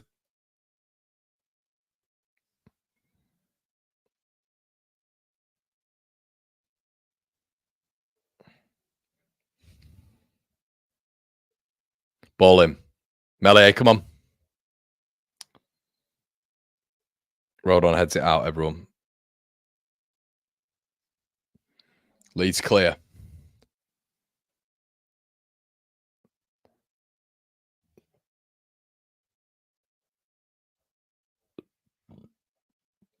O'Leary at the back.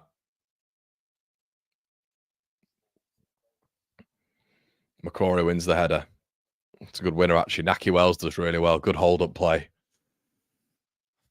Right, come on now, Leeds. Need to step up a little bit here.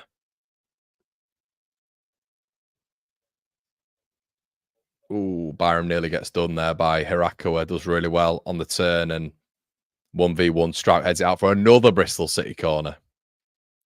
Hirakawa looks pretty dangerous there, actually. Both footed as well. These Japanese players are bloody brilliant, aren't they, at the moment? You've seen loads of them come through at Celtic as well, aren't you? Looking excellent. Absolutely excellent. Hirakawa, anyway, with this ball in. There's Sakamoto as well, isn't there, for Coventry, who I believe is Japanese, who's a very, very decent player. Got the assist against us last season at Ellen Road. Hirakawa puts the ball in. It's a poor corner, but they've won the ball. Leeds going to have to stab this away somehow. They've still got it in our half. Ball in. Bloody hell. An acrobatic effort from their centre-back, I believe it was, and it's just wide. Unlucky. It's a good effort, that. Yeah, really good effort. Ball played in, deflected. Lee's not getting to the first one's not been aggressive enough, and it's a good effort. It's about a yard wide. That could have been an absolute spectacular goal from their centre-back. So it's about a chance each now, everybody. We've had the Rothwell chance, which about a yard wide, and McNally there. Really, really good effort. And Bristol City have won it back again. It's another corner. We need to wake up. We need to wake up. Don't know what the frigging hell has happened to Leeds. The camera didn't pick it up because you know how shite LUTV is, everybody. But we've lost the ball. Jayden Bogle this time. And it's playing out from the back and not having these options. We don't have options going forward at the minute. And this is the frustrating thing for me. It's the frustrating thing. There's got to be movement up front for the defenders to be able to pass out to. They have to be able to. So if you're Pascal Strauch or Joe Rodon, you need options going forward. Okay, so if the passing lanes are cut off to Tanaka or Rothwell or whatever, we need passing lanes. We need options. If you're not getting it up front, if you're not getting the run off, the channel runs that Joseph would provide, then there we go. Leeds deal with it again. But Bristol City still have it. And this has been about 4 minutes now where Leeds just haven't been out the half. Ball played in again. Melee's come for it. Melee does well, catches it. Now, can we do something on the counter-attack? Melee's gone for an early throw to William Yonto, which William Yonto falls on the floor again and looks at the linesman. And that's never, ever going to be a foul in a month of Sundays. But Leeds give the ball straight back to Bristol City, which is largely frustrating. Looks like Nonto switched sides with Dan James now as well. So Dan's now on the left with Sam Byram.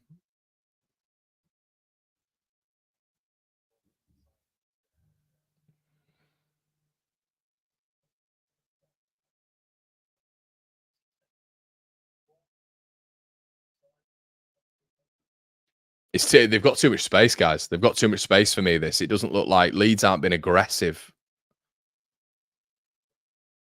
They're popping the ball around Bristol City and they look all right. I think they look decent. It's a very even game this so far. Very even. No team looks better than the other. Leeds haven't got into it at all. We're not in second gear yet for me. McCrory, anyway.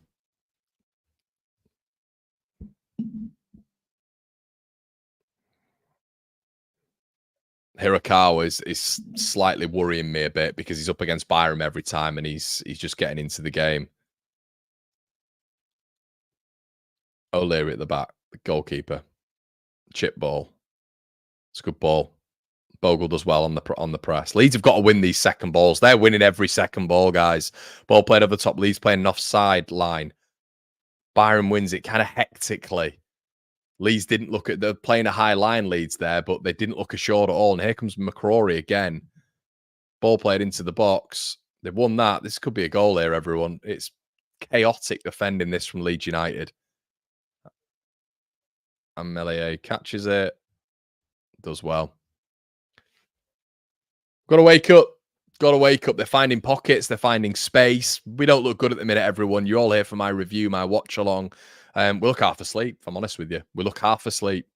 It's like we've come down to Bristol. We're just there for the day out. We expect to roll up and just win 1-0. Pro is giving, my French, fuck all up front. But I have to say, the midfield is not winning these second balls. There's no movement from him. He's just so slow up front. There we go. Here we go. He's got a chance here. Leeds have won the ball high. Perot, it's absolutely, guys, it is the most League Two. We do really well. Dan James wins the ball high up. It deflects to Joel Perot. Just needs a really good weighted ball to the on-running, I should say, William Yonto. He passes it way beyond him, and it's a pathetic pass right into the goalkeeper's hands. And you know, there's your opportunity. But Bristol City are here again.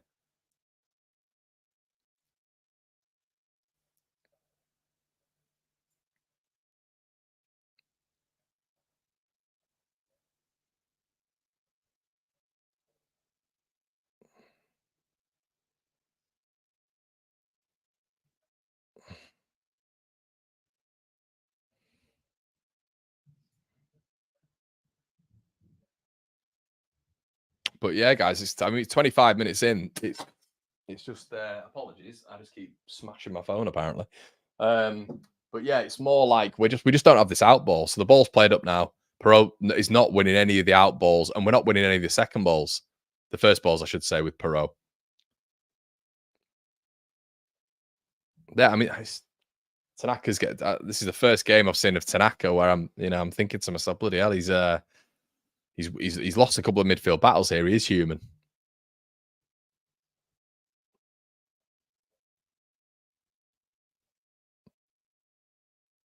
Well done, Aronson. Wins the ball back. Can Leeds do anything with the ball here? Because it's been really poor. I mean, the pitch is absolutely massive, and we're going back again. We've just got no adventure about us. It's weird. It's like we're really slow on the ball, and they're able to. We're clearly missing Ramazani huge in this transitional bit. Someone needs to turn and run at them. Ask some questions. It's always cut back, cut back, cut back, cut back central. Joe Rodon and Pascal must have had about 800 touches each. But nobody's turning on the back foot, and that's including Tanaka and Rothwell.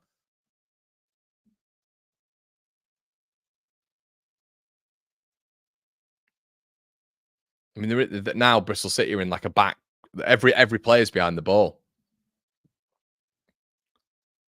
And we'll go back to Mele here. I don't know what is going on with us. We've lost all zip. The sharpness is just out of our play here. It's very, very, very frustrating to watch this. We're not losing the game, but carries on like this, we'll lose this game. Carries on like this, so we need to really step it up.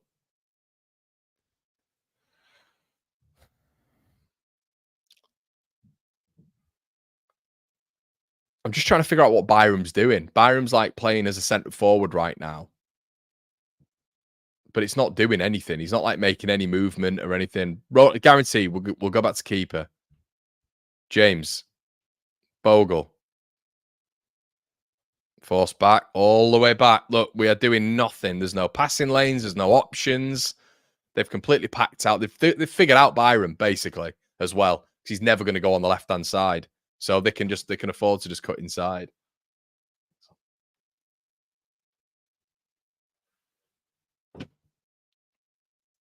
Bowled really well there, Peru. Much better. Much better. Dan James plays the ball in. Corner to Leeds. Perot, much better. Much better link-up play there.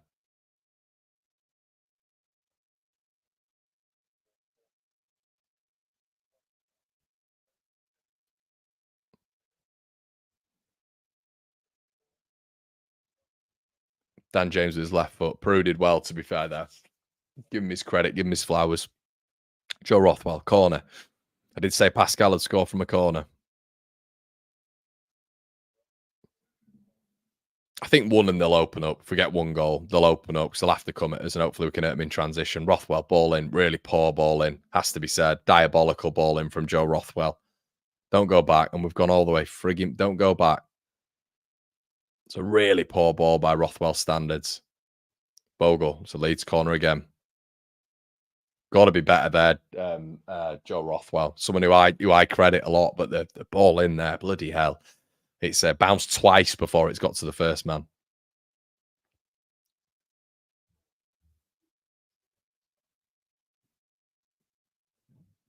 But yeah, Leeds just are not up to. We're not up to scratch at all today, really. Rothwell,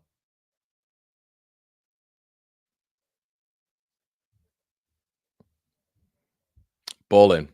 It's a poor one again, but on the edge. Aronson knocks it over. Yeah, I don't know. It's just a bit meh so far. It's very, very, very meh. You know what I mean?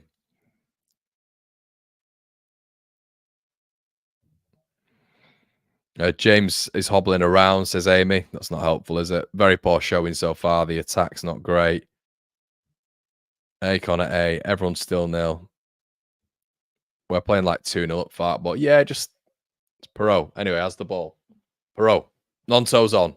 And he's misplaced the pass again. And we've misplaced another pass again. Dan James. It's the quality we've lost, everyone. The reduction in quality with Ramazani going off the pitch is massive. It is massive. And this is why, it's not devastating news, Connor. It is devastating news because he offers so much. The level of quality is way superior to Dan James. I like Dan, but he's nowhere near as good as Ramazani. Anyway, they have the ball here. Play the ball. It's good. It's another frigging corner to Bristol City. And the thing is, what's frustrating about it is they're getting forward, they're getting into pockets, and Leeds are having to concede corners because they're getting into these pockets. Hirakawa is slowly getting into this game here. And it's frustrating. You just wonder how many more corners are they going to get because we're not great. We're not great on them, are we? Hirakawa. Ball to be played in. The diminutive Japanese has the ball. Hirakawa. It's been a day of poor corners, to be fair. Headed out. Throw into Bristol City. It's a dead game. It's a really dead game.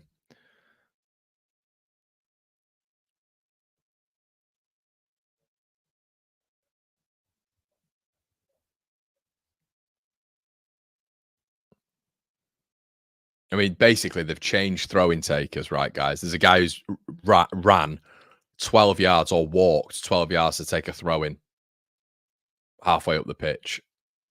But it's a shit game, this. It's like everything is a throw-in. Everything is a corner. You know what I mean? It's not, there's no open play.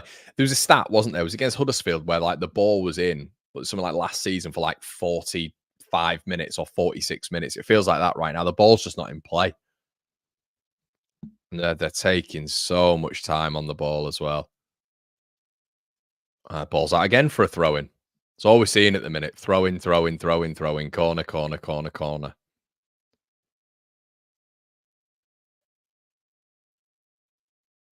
Aronson does well. Right, okay, Leeds win it back. It's got to be quick. And Perot gives it away again. Fuck me. Fuck me. Aronson does really well. Aronson's done well in the press so far. He's the only one who genuinely has, effectively. Hirakawa.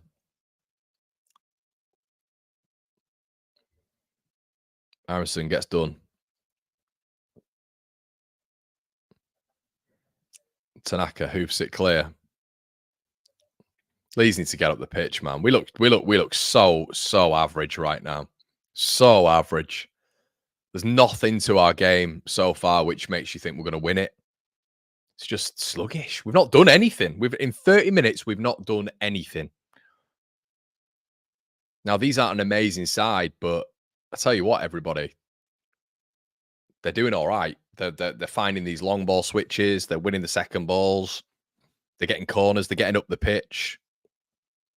Get it's an away performance, but you've got to dictate and got to imprint yourself a little bit on this game at some point.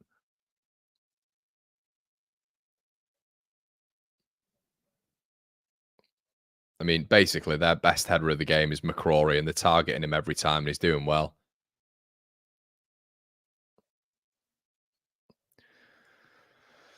Oh man. Well, Leeds have got a throw in. Exciting stuff.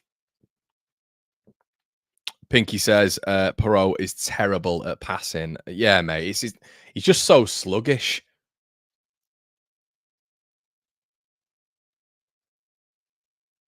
McCrory's having a tantrum on the side, so presumably he's out injured. I don't know.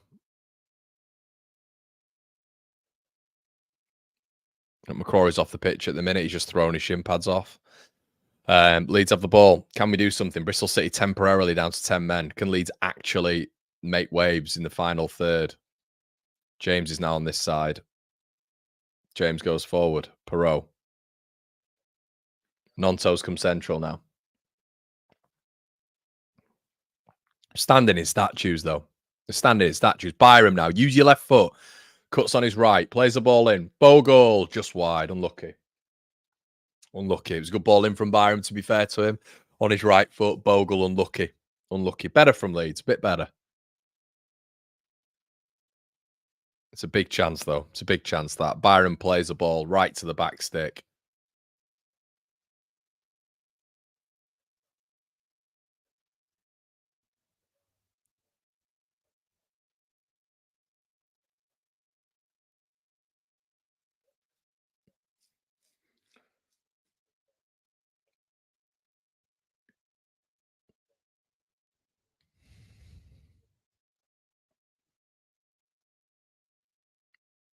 Bristol City substitution Naismith, who's coming on for McCrory. McCrory's having a good game, to be fair to him.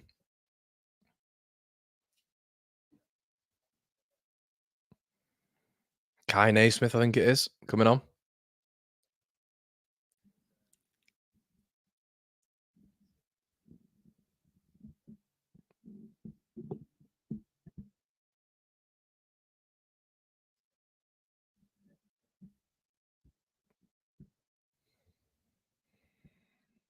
Strout wins it. Lee's not winning the seconds again. Jesus Christ.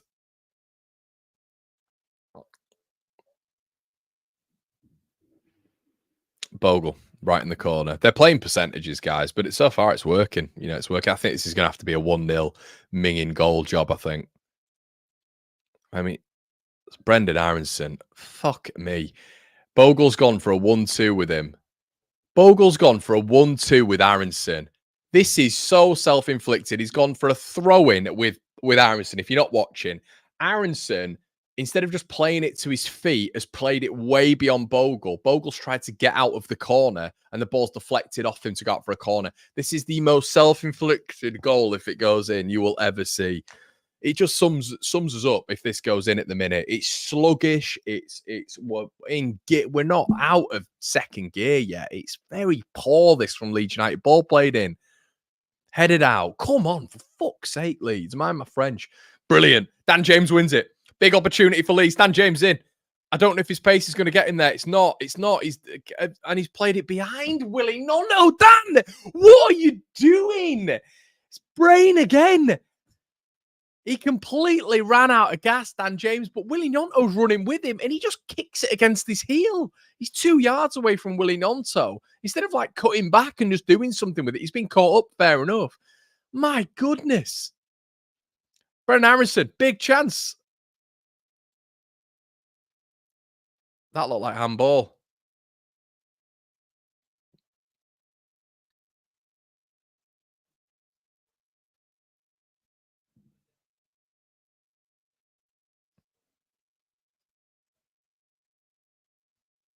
It's a corner to Leeds. My goodness. Frantic 2 or 3 minutes there.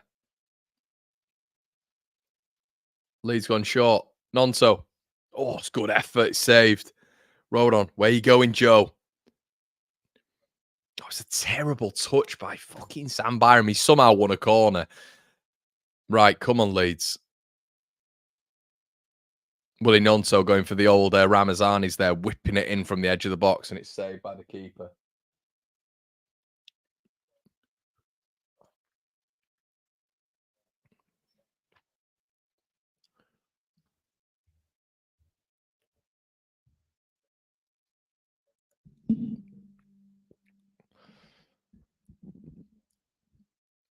Rothwell in the corner. Ball in. Oh, Leeds win it. Oh, it's Rodon. Will he ever score from a corner? Leeds win it. It's saved by the keeper straight at him. Joe Rodon can't win headers, guys. Oh, he can win headers, but he won one against was it Watford? And he just seems surprised when he wins headers. He's like 6'2", 6'3", isn't he? He's just so bad in like from those areas, isn't he? Naki Wells does really well there, but Rodon wins it back. Byram hoofs it to absolutely nobody. Leeds going to win the second ball. No, it's not a foul, ref. He's gone around him to get the ball, man. Oh, dear.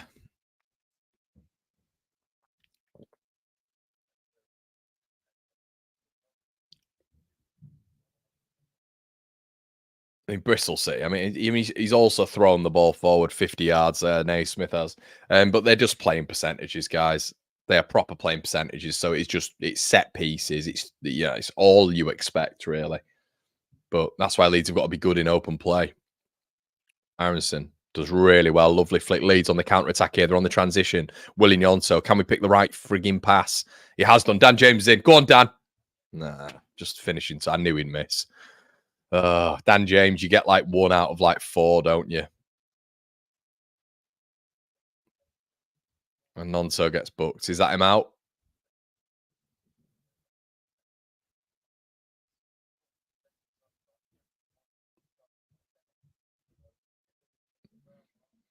Guys in the chat, is that Nonso out for the next game?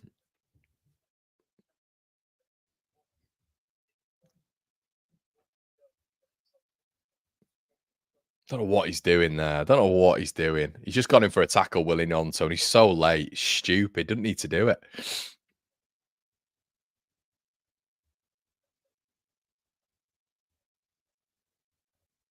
Is that him out for the next game, chat? I don't know. In my head, he was like out for the next game, but he's on 4 yellows. Okay. We just know, don't we? Nonso's going to get another one. Not today, hopefully, but like we know he's going to get another one.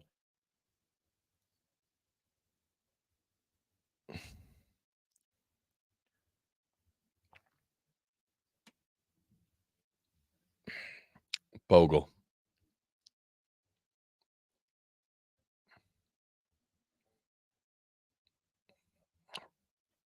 Rothwell has been shit. I'll be honest. And this night is on the floor more times than I had cheese balls last night. My God, but it's like it's all we're seeing. It's a crap game of football. It's an awful game, and it carries on like this. It is just going to ebb and flow to a 0-0. Genuinely, that sounds like the most boring thing I've said, but all it is set pieces, and this is all they want. Fair to him, they're a crap football team, but they'll be effective in a lot of games this year. Melee's come for it, and he's caught it. Well done. Anything on the transition? No. He's done well, though. He's not wearing a cap either, which against the sun, you think you should be wearing a cap, really. Bogle.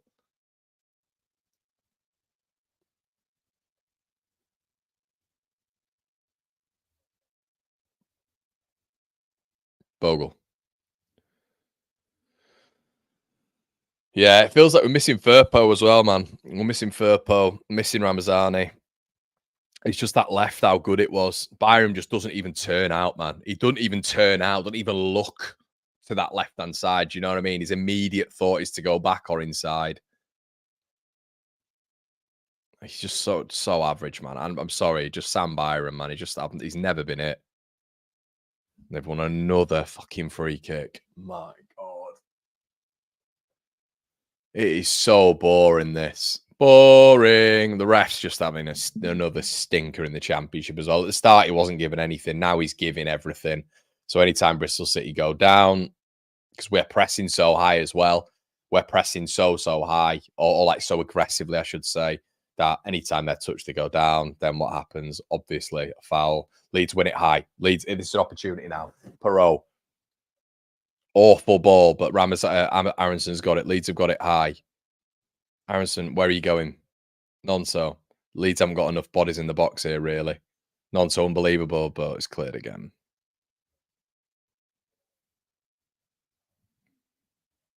We just haven't got that zip in the final third. It's the quality. Go forward, Sam. Aronson. Nonto lets it run across his body, plays it out wide, and Bogle's going to let this go out for a throw in, and ain't throw in. We look shit, guys. Facts. We look shit.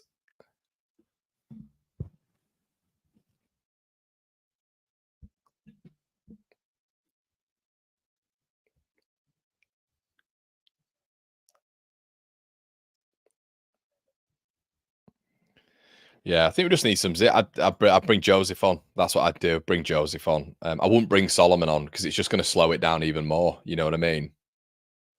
It's just going to slow it down. So what's the point? You know what I mean?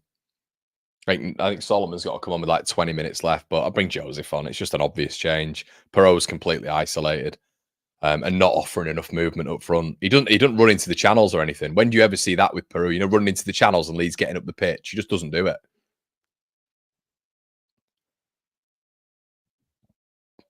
But we're suffering without Firpo here massively. Byram don't know. He offers. I sound like a broken record, but he doesn't offer anything on the overlap. We've got no overlaps, so it's Nonto against two, basically.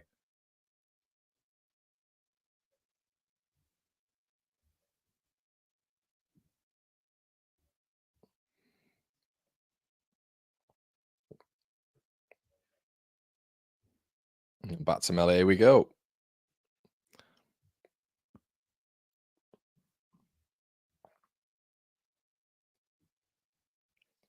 We fashioned a couple of opportunities towards the end, though, I guess, but it's not going to be a good game. Like a good watch this the second half. It's just going to be us hopefully breaking through. But yeah,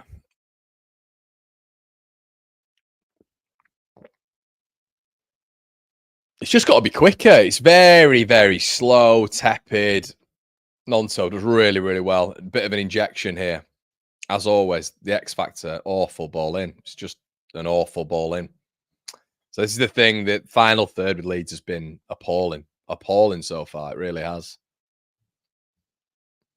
So Nonto, does really well there. Flicks past his man, then just smacks the ball into the keeper's hands. So, and then O'Leary is taking his time with every goal kick. 1 minute added on. Bizarre. Bogle plays it forward. That's what we've got to start doing. Just hitting the channels a bit with Dan James. Do you know what I mean? Taking throw-ins a bit quicker. Let's move around a bit. It's like even here, we've got a minute left and Aronson leaves the ball for Bogle. Why don't we move it quicker? Nope. All the way back we go. Road on. Sorry, guys. I know I sound negative. It's just been a bit of a drop-off, this. And it does frustrate the life out of me sometimes when you see Byram coming in and just offering nothing. What Nonto's saying go forward. He doesn't. He'll never go forward. He hasn't got a left foot, and that's on the manager. Strout.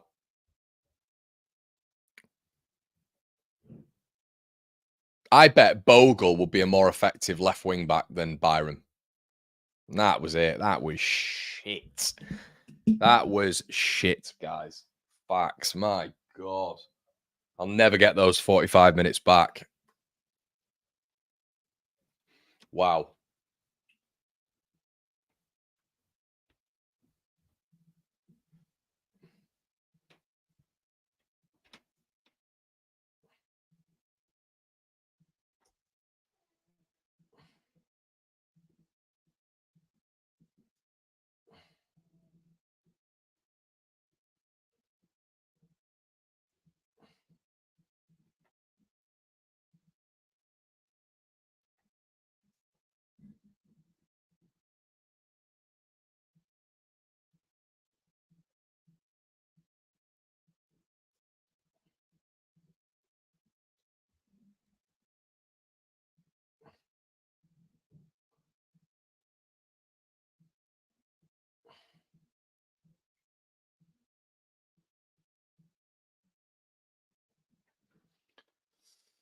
Right. Okay. Let's get into it. Let's get into some like halftime bits here. Right. So for me, in that first half, there's some clear functional problems. So let's get on to exactly what the problems are. So Why are we passing the ball out around the back? So Bristol City are playing a little bit of a high press, right? That's what they're doing. They've been aggressive on every touch that we have. And basically what's happening right now is Leeds are struggling to find the passing lanes. Okay, so if you can't find the passing lanes with Aronson, with James, with Willie Gnonto, if you're struggling to find that consistently, I think we probably found it on the turn maybe 5 or 6 times in that first half. But a lot of our chances is just coming from Aronson pressing and James pressing. That's where the chances are coming from. It's not from like systematic, intelligent, functional build-up. The build-up's been really poor. The build-up has been really poor right now because we are not finding the passing lanes. So if you're not finding the passing lanes, you got to think about what you're doing. So are you going to play the ball into the channel? Are you going to play the ball to the front man? Well, you can't do any of those things because the front man is not going to win any of these battles. He's not even going to back his body into the man and try to be physical. It's not going to happen. The man is just going to win the ball over Pro, and Pro's just going to go like that. And we've seen in the first half, it's sort of a 50-50 success rate with, even when he has the ball under no pressure, it's a 50-50 success rate as to whether or not he's able to actually pass the ball on effectively. So for me, this is why I keep going on about Joseph starting, but I'll go on about Joseph starting so I'm blue in the frigging face. But he offers so much more to Leeds United as the overall striker. The overall striker, he even runs the channels, which is a real basic thing. But Leeds don't have an option from the back. So you see, and probably a lot of you are getting bored of us going, Rodon, Strout, Bogle, Rodon, Strout, Byram, Strout, Rodon, keeper, Rodon, Strout, keeper, Strout, Rodon, keeper. So we're having to do this because there is no passing lanes. There is no movement up front or in that 3. Bristol City is shutting it off really well. Second point, the other point, which we're really struggling with is, as predicted, Sam Byram. The big problem.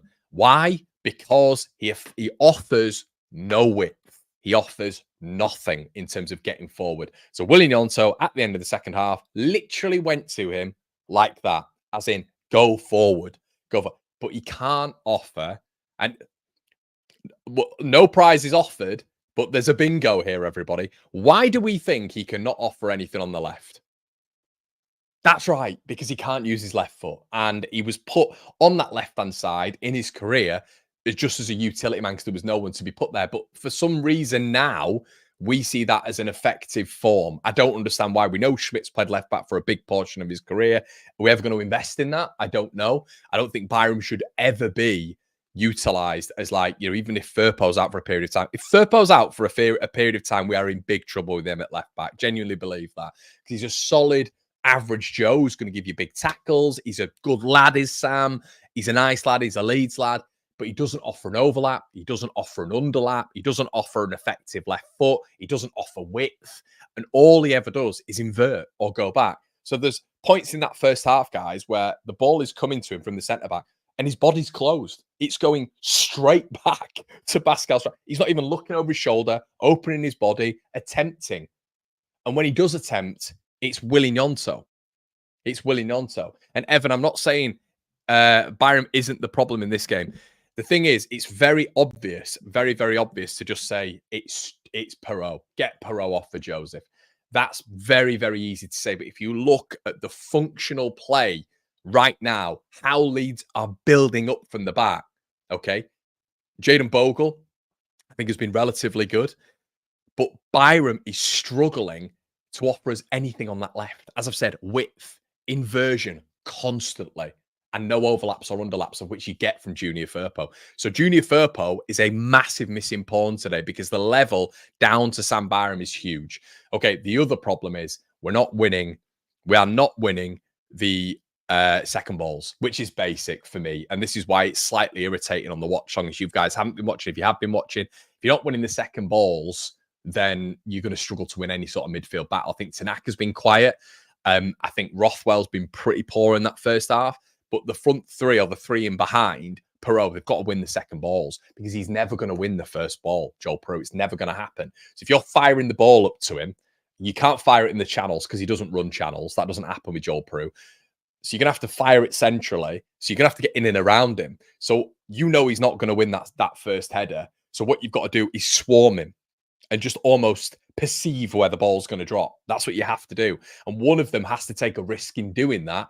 Yeah, don't get me wrong, it might drop behind them, and then we might be in a little bit of a transitional problem. But you've got to balance the risk and reward here. We're not getting any of the rewards. So have we had chances in that first half? I think we have. You know, the Dan James chance was big. But I think and this is what I was saying at the start as well. And look, I'm not here for a big "I told you so" party, but it is one of those where you look at the Ramazani thing and the drop off is significant. It's absolutely significant. Why, everybody? Accuracy, passing quality, final third, execution. Unfortunately, right now, it's a little bit like it's erratic again, isn't it?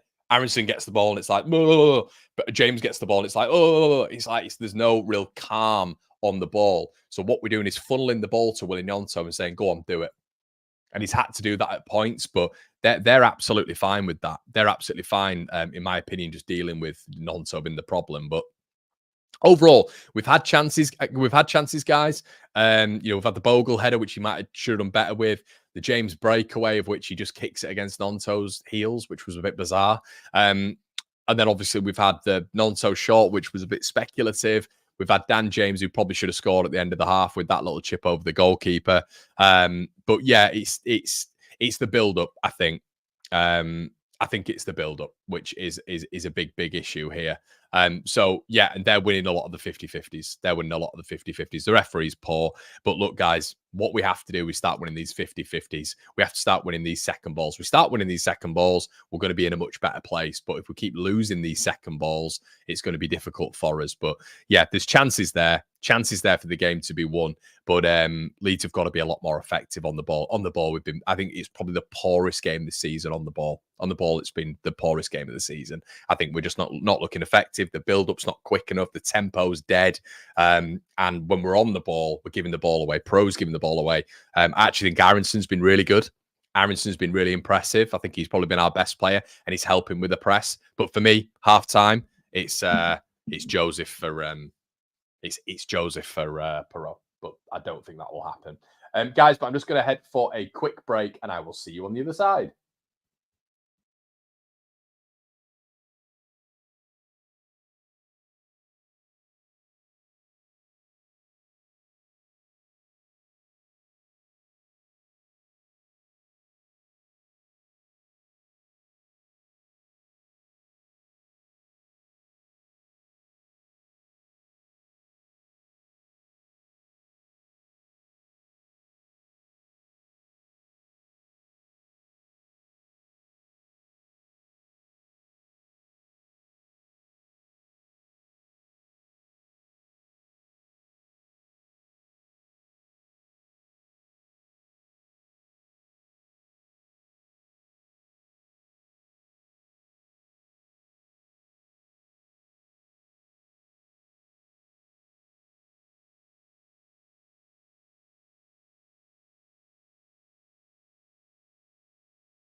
Yo guys, hope you're good. Right, just gonna have to adjust this timer a little bit, and already Bristol City are on the attack, which is Leeds win it back. Tanaka, Leeds foul.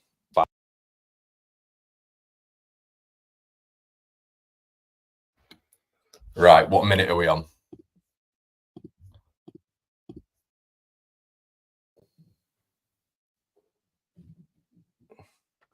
So is that no yellow card? Yeah, no yellow card again from the referee. Good consistency. Good consistency. Always fantastic in it, guys. Unbelievable.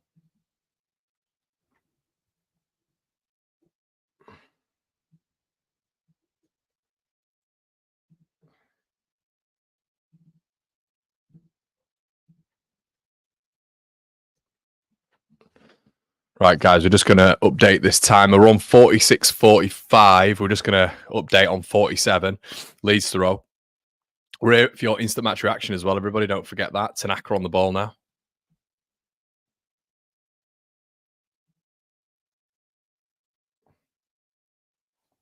Bogle. Jaden Bogle. Blocked. Second ball. Don't win it. Again. Come on, Leeds. Rothwell wins it. Strauch kicks the ball out of play, I think. Oh, Perot's done actually quite well. Joel Perot here. Needs to find a pass. Willie Nonso. Byram. Better. Okay, much better. Nonso, but he is by himself. Needs help from Byram. Finds Byram. Byram goes back. Rothwell zips the ball in. Not a great ball at all from Joe Rothwell. It's got absolutely no zip on it, and he's just hung in the air. Rodon's going to have to beat, and he does. But it's poor header from Rodon. It's gone straight to Bristol City, and it's a Bristol throw. Better from Leeds, though.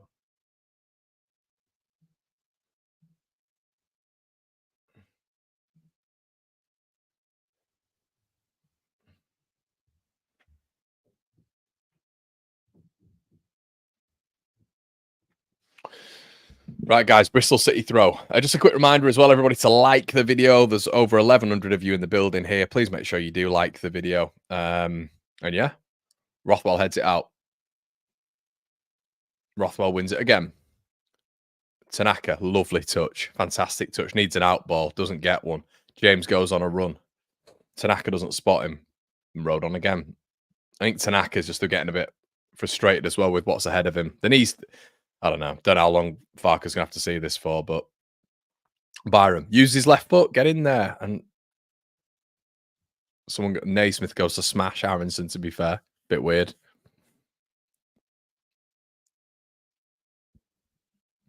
Leeds fans in full voice.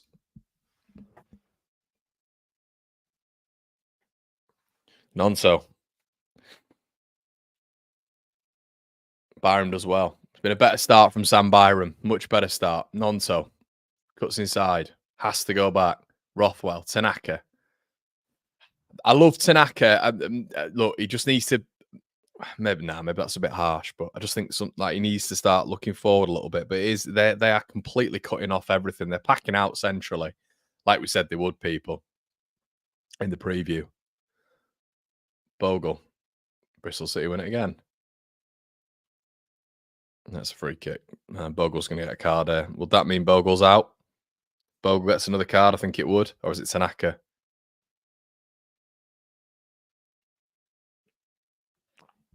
Hold on a sec, guys.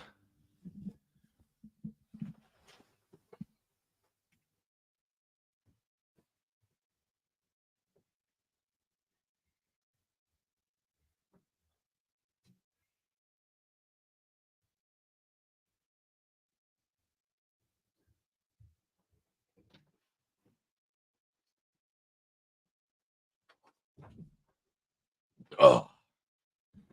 Tanaka yellow card, so it's another set piece. About the 400th set piece of the game on MB series there. Ball played in. Bristol City win it. Eli Melee should claim it. And he does.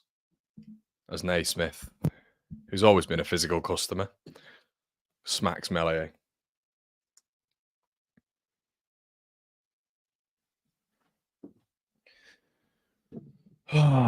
Deary me. Well, there's not, not much that has changed really.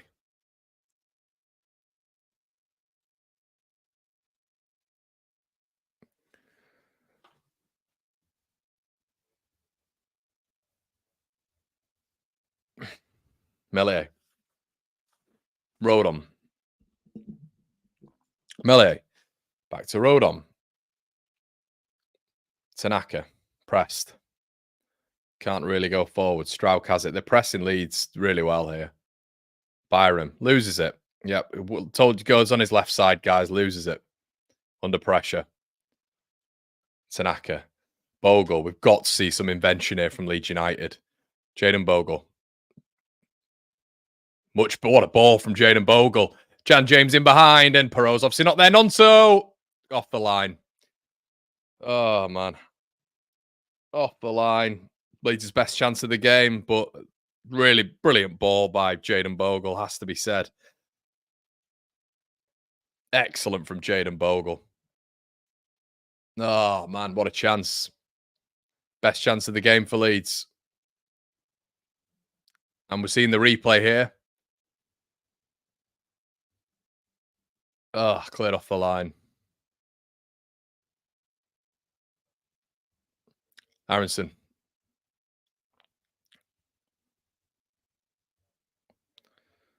Tanaka. Using his body well. Aronson does well. But Byram cannot go left. Goes inside anyway. Perot. Aronson. Good feet. Aronson. Oh. God, he loves the side netting, Brendan Aronson, doesn't he? God, who did he do that against? Was it Coventry or was it Watford where he hits the side netting? Oh, the keeper came out, didn't he? And he hit the side netting. He's just done it again there. Good feet from Aronson. He loves that near post. It's better there from Leeds, though. Much better. Brilliant from Jaden Bogle. What a lovely ball. Dan James in behind. Plays a great ball across. Guess who's not there? Perot. And Nonto cleared off the line.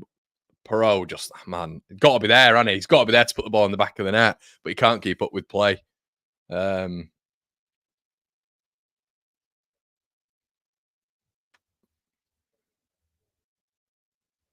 These cameras, guys, are horrific at LUTV. They're absolutely awful, as I'm sure you're all watching.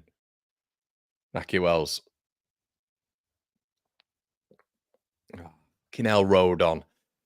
It's poor defending from Joe Rodon there. Like, Naki Wells was going nowhere, and he somehow won a corner off him here. Bloody hell, Joe. Also, how Bristol City sold out? There's loads of empty seats.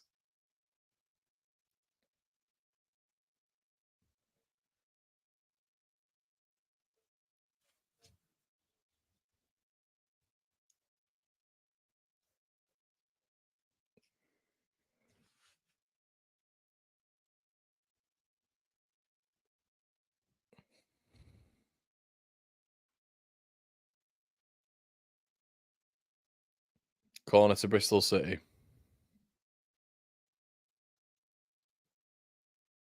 Fucking hell, man. Swear to God, mind my language, but every single corner takes 4 years. This is where, like, it's just so annoying watching this game. It's so dead. That's why we need one of these chances to go in, because it's just an awful game of which you're just getting ruined by set pieces. Ball in anyway. It's a custom corner. And it's over the bar. Naki Wells.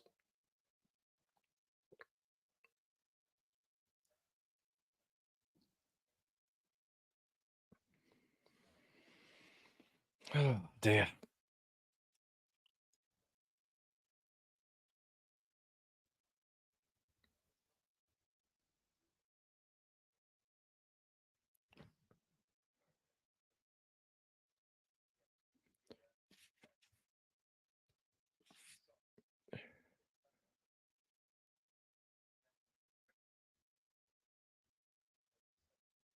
Honestly, this keeper. Sorry, guys, about the commentary here. I'm just struggling with it. It's like the camera, LUTV does, and I know they get it from the ground, obviously, and it's not just focused on it, but you'll be watching it. LUTV are barely even keeping up with play. Honestly, ball played out anyway. Rodon wins it, deflects somehow into Bristol City's path. Ball played round. Elan Melee. I don't know why you don't pick it up, Elan. Kicks it clear. Bizarre. Aronson gets fouled. Referee doesn't see it. Aronson's on the floor. Absolute shite referee. Brendan Aronson's been clipped again by their man. Gets back up. Come on, Leeds. Flipping heck. Bring Joseph on, man. Just bring Joseph on. For the love of God. Straight awful header. Trying not to be negative here, guys, but it's really difficult. Just sometimes, we've had this chance at start the half, but we need to keep it up, really, this impetus. But unfortunately, the game has just been ruined by this referee. But it's frustrating that Leeds really aren't. We're sort of like 4 out of 10 today. If you're not watching the game and you're just listening to me, I feel sorry for you. But we're a 4 out of 10 at the minute. We're nowhere near even Sheffield United, nowhere near Coventry levels, even Norwich levels. It's just very, very lethargic and slack. We need one of these chances to go, and this is nowhere near going to be a 3-1 game. I was completely wrong. It has got 1-0 written all over it as Jayden Bogle fucking kicks the ball out of play again. Jesus.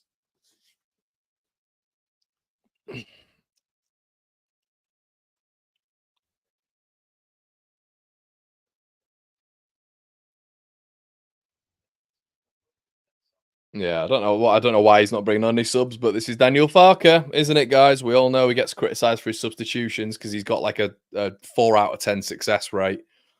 But the game is flat. It needs something. It needs something. Even whether or not that's Man or Solomon, I don't have a clue. I don't think it would be because I don't think he'd give you an injection of anything.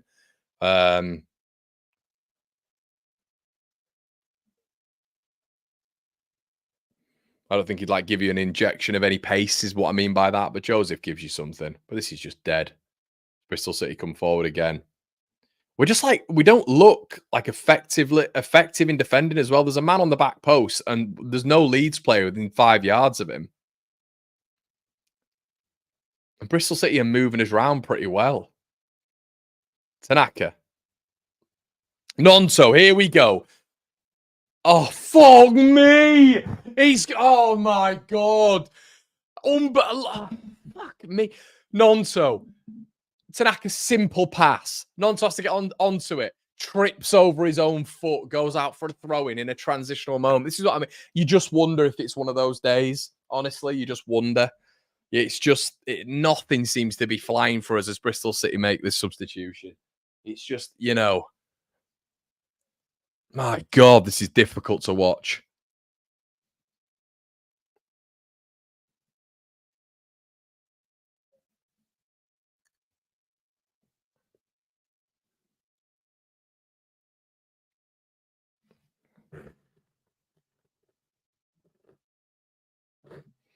Armstrong comes on, formerly of QPR.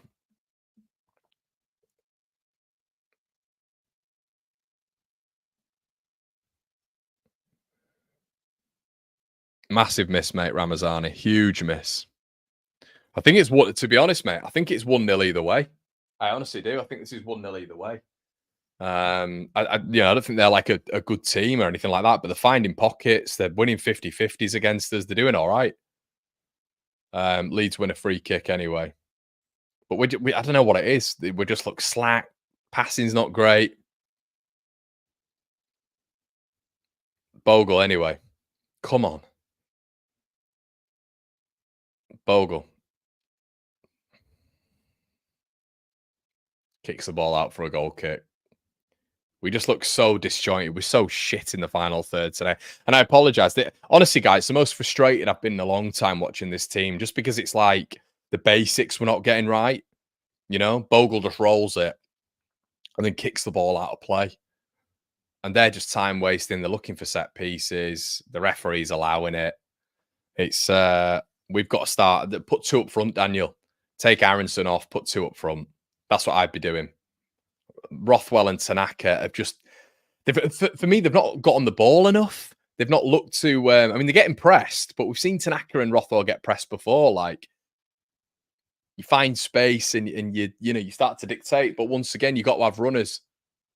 Our biggest threat at the minute, literally, is Jayden Bogle. Aronson. Byram. Aronson. Byram again. He was just constantly inverting, always on his right foot. Rothwell. Tanaka. Nonto.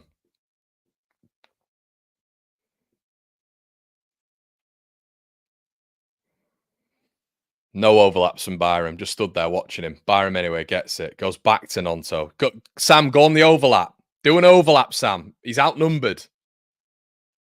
Jesus. Tanaka. Goes for goal. Corner. Might as well, Tanaka. Might as well, lad. Good effort. Unlucky. It's a good hit as well, that, you know.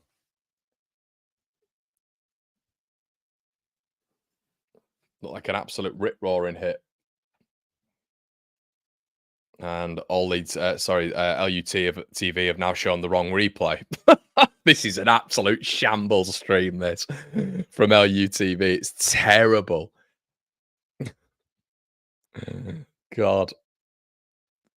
Rothwell. Ball him.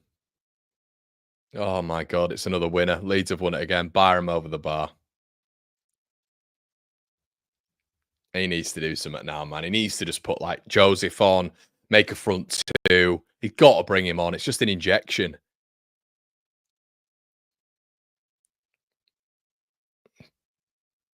Byram wins it way over the bar. Good chance, that as well.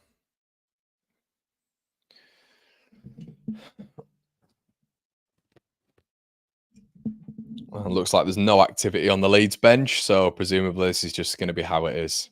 We'll probably see Solomon before Joseph anyway, won't we? In like the 85th minute. Perot, bad touch, straight to Bristol City. Byram, go wide, Nonto's there, cuts inside again, goes back to Pascal. Pascal would be a better left back, genuinely. Nonto, better. Aronson. Poor ball again. Miss Ramazani so much, man. So much. That final third.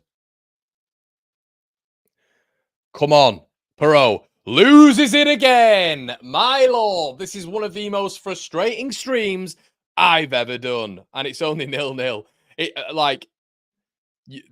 The cohesion is so off with this front four. It's unbelievable. Tanaka. Nonto. Find Aronson. And it's another misplaced pass. It's another misplaced pass. We've had about 8 in the space of 10 minutes here. Rothwell, Byram, can we see something, Leeds? Some form of quality in the final third. Something.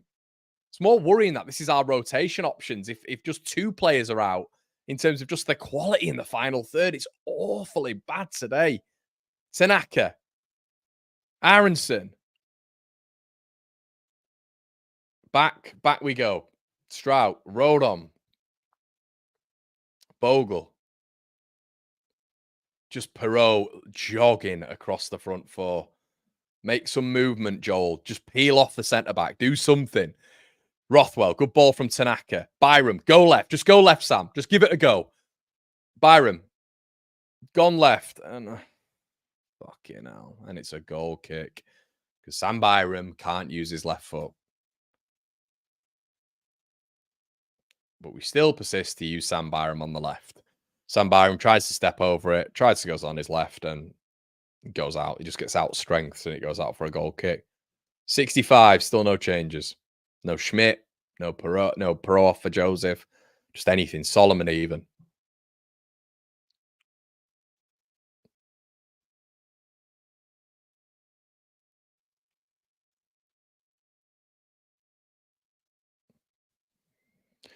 Ball in the air. Strout wins it.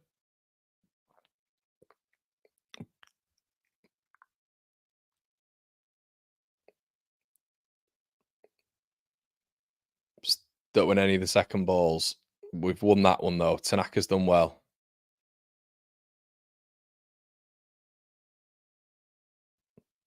Leeds throw. Good lord. This is the worst game I've ever seen. I'll be interested to hear what you guys say. Do you think this is the worst we've played this season? We've had one loss, haven't we? But I think that Burnley were better. Were miles better than this. Miles better than this against Burnley, I feel. And I know they're sitting back and stuff like this, but it's more the quality, guys. That's the frustrating aspects. We're getting into the positions, but the quality is just so far off. Nonto, he's literally gotten. Oh, man. Right, I'm going to shut up. Rothwell. Rodon. Strout. Byram. Tanaka.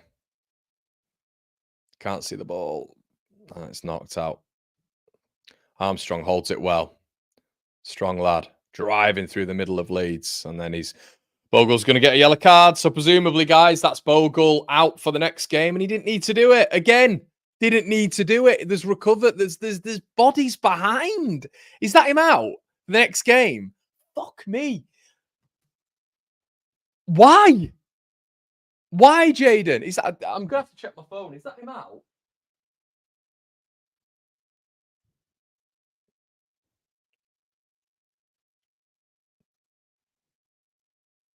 Is that him out, guys? Let me know in the chat. He's out though, isn't he? Let me know in the chat. Bogle suspended. Yeah, I don't understand why he did that. You've got Pascal and Joe as recovering there. You're not going to get Armstrong running through the whole team. There's recovery runs. He didn't need to do it. So now he's out. So, oh, me.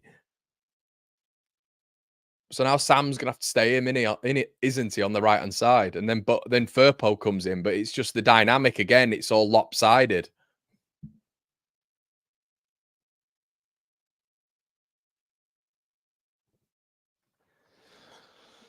Oh my god.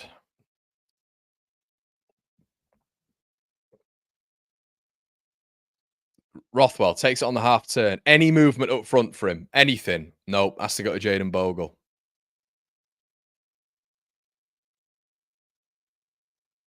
I can't believe he made that tackle. What is he doing?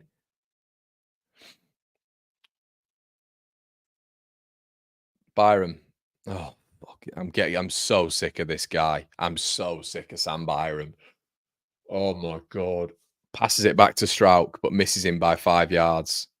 Rothwell. He's begging for a run. He's begging for a run. Rothwell. Come on, Sam. That left foot.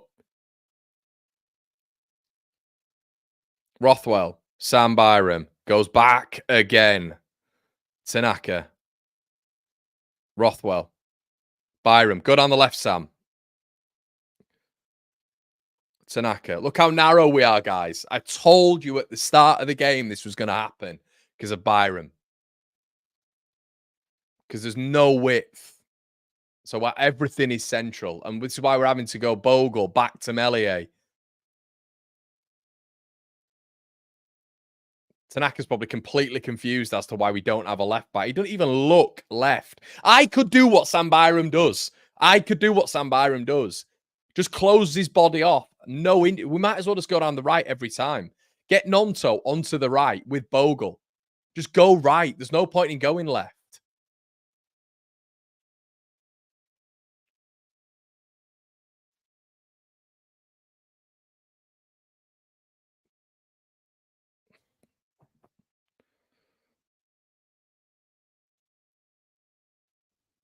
Come on, man. It's big this, because we know Sunderland have got a winnable game. Right, he's bringing Joseph and Solomon on the 70th minute.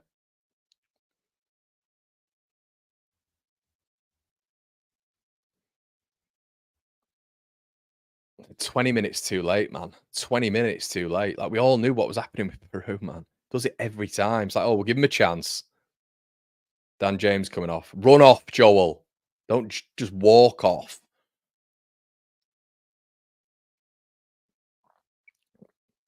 Right, James off for Solomon. That's all right. I thought he was going to take Nonso off again. So presumably Nonso's going to go on the right. Hopefully it's a bit of an injection of quality. Jesus Christ, it's been bad.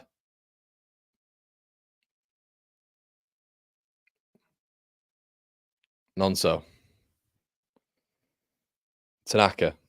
Ball forward. Great ball. Byram. Use your left. Use his right. Over the bar. Already, though, at least Joseph is there. Joseph nods it over. Great ball from Tanaka, that.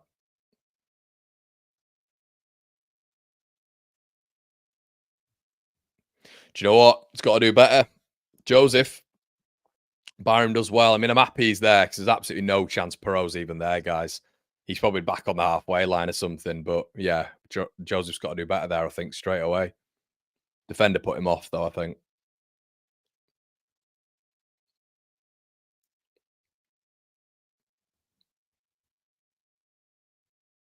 Joseph does well.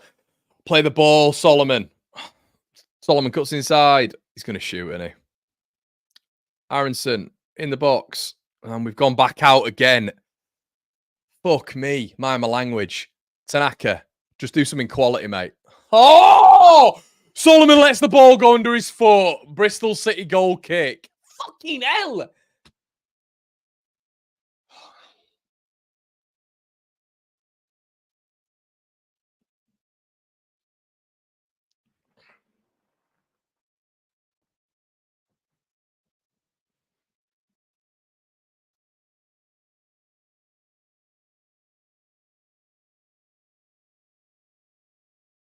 Yeah, Mick, it's a low block. It's a low block, but what's been the problem, mate? It's not. We can't just say all the time it's teams with low blocks that are the problem. Oh well, they sit back against the mighty Leeds.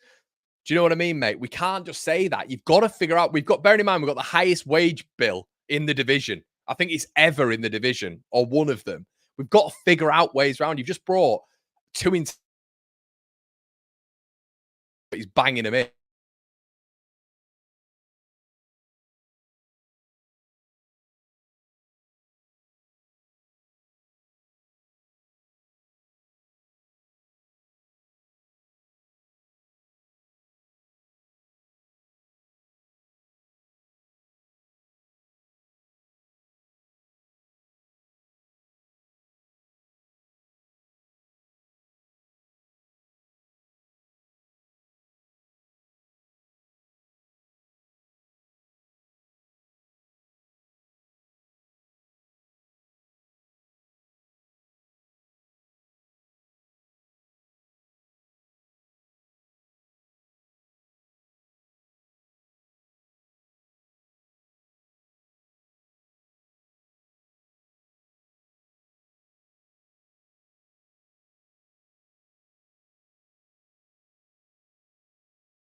No way.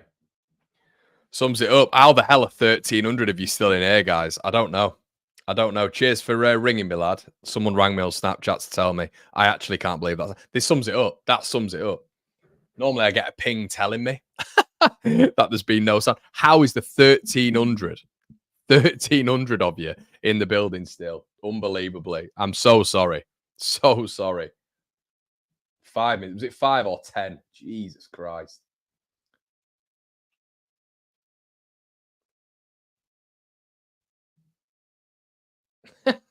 So sorry. So sorry. Terrible.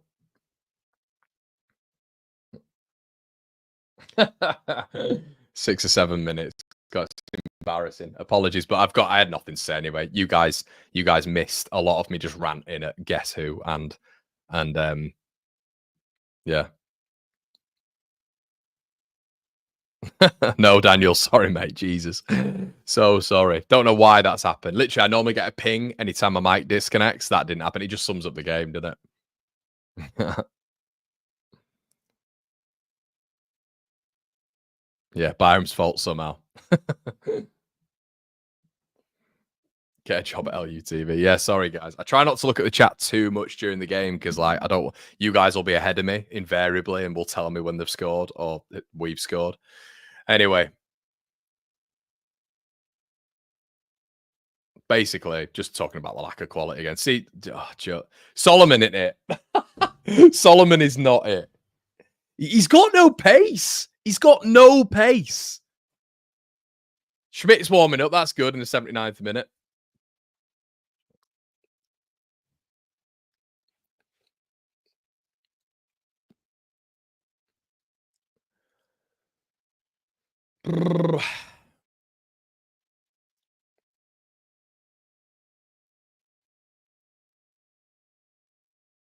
Byram kicks the ball against Solomon. It goes out for a Bristol City. I never want to see Sam Byram on the left again. Honestly, a absolutely crap performance from Sam Byram. But I don't. I sort of just, how can you criticize him? The guy's not got a left foot, and he's just your standard average Joe. Like, why is he there? Is my question. Bogle.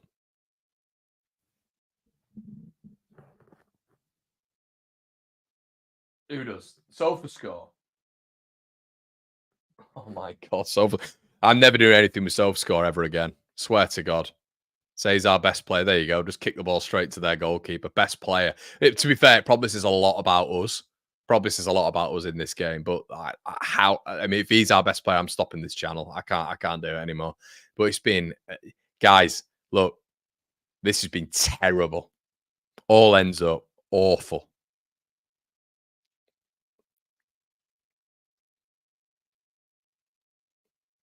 Byram uses. Oh, and he's still on the pitch. Byram trips himself up and it goes out for a Bristol City throw. He's actually having a stinker as well. Al SofaScore. There you go. Don't download SofaScore. There you go. There's your advertisement.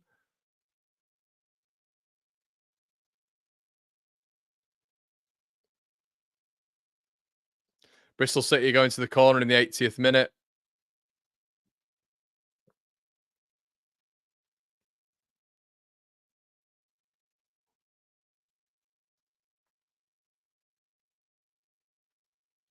Oh my God, this game is ass.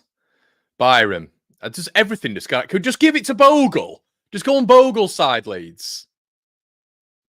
Byram gets clattered. We've got the ball and we stop.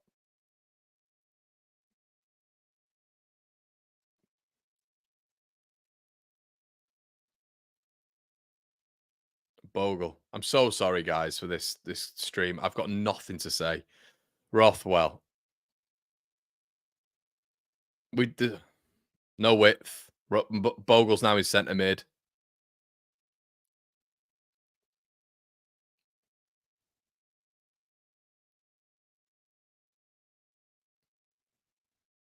Solomon. Byram. So now we've got two. So we've got no width at all now because Solomon won't go on his left either. So we've now got the most right-footed players on the left-hand side. You'll see. Tanaka. No options ahead of him. Has to go back to who's back there? Rodon. Bogle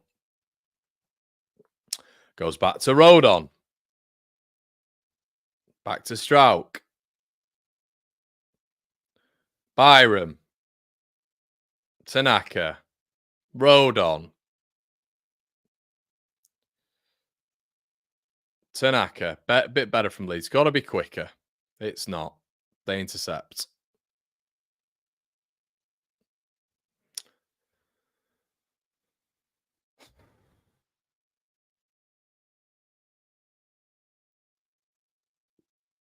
Strout knocks it out. It's a Bristol City throw in. Fucking hell. Jesus Christ.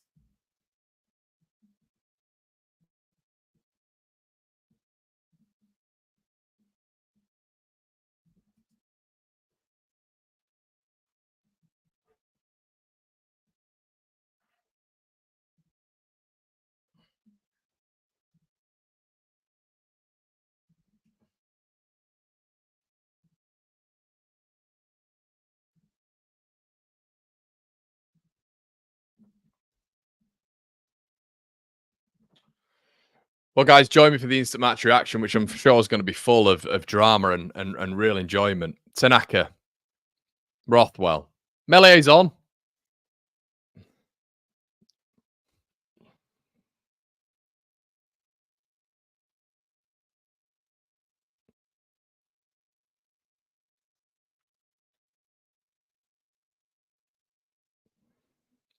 Guys, has anyone just been kicked out? This just sums it up. This just sums it up, baby. Oh, we're back.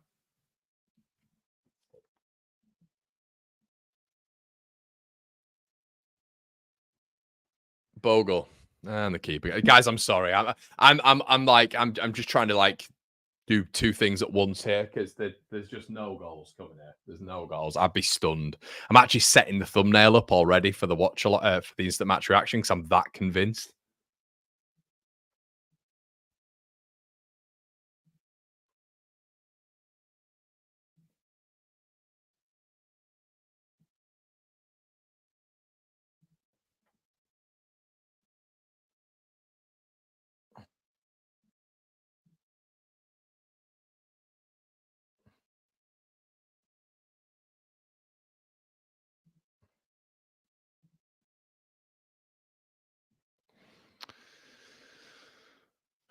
Yeah.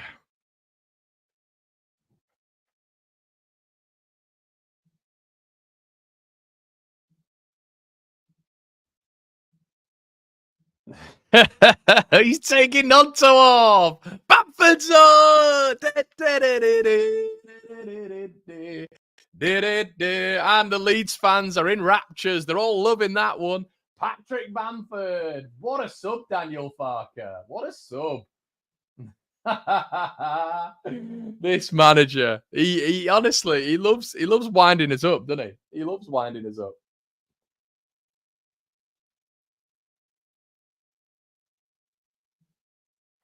What's the point? Hey, that's it. It's game over, innit? Save him like he did the Norwich game. He's got Sunderland coming up. All the Byram's passed it to Bristol City. And Bamford's first duel he loses, which is a good start. So now we have the X factor of which is the best quality player on the pitch and who Bristol City would be the most worried about. He's now gone. And our substitution is Bamford. Class.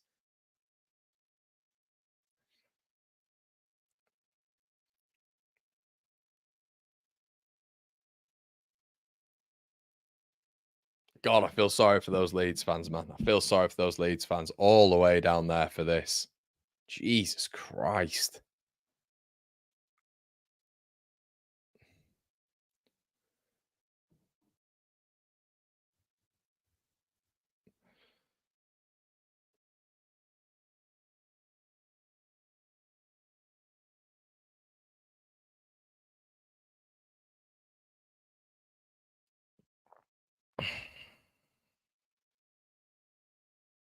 Harrison, man, has just got the body strength of a 5-year-old. Strout does well. Tanaka, move it quicker, AO. Well.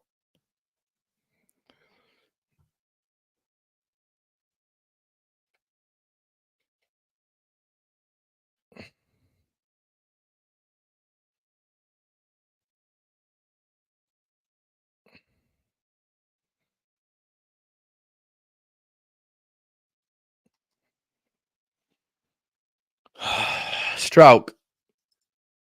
Well, guys, this is the championship time, innit? And he's taken a Nonto off for Bamford. Somehow Byram's still on the pitch. And yeah, fucking hell. Staggering management. Solomon. We brought Byram on. We're not getting the ball in the box, everybody. It's incredible. We've put Bamford on the pitch and we're still passing it around on the outside. Solomon's getting dragged all the way back because all he can do is invert. Can't go left. Tanaka. Solomon will cut inside. And he does. Goes back. Tanaka. Gets bounced off the ball. Joseph's really, really deep. But can he do something? Nope. Ball out for a throw-in.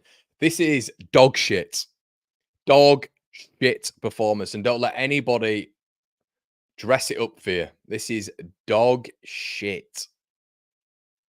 And it's not even about a low block. I'm not having it. It's not about a low block because we'd be able to cut through these pretty easily. It's the quality. The quality has been barbarically bad as Bamford goes out wide and kicks the ball against the defender for a throw-in. Bamford has it. Wide left.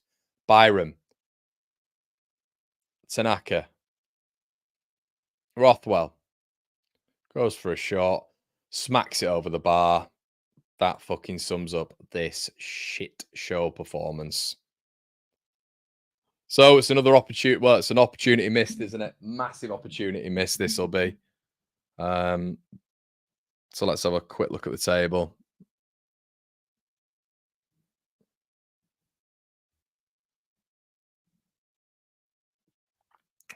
This will mean Leeds go into second currently. But if Sunderland win, which is probably likely, Sunderland will go 5 points ahead of Leeds with superior goal difference at the top of the table.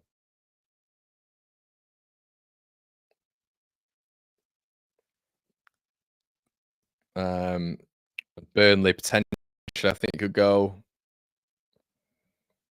2 points ahead of us, I think, if they win.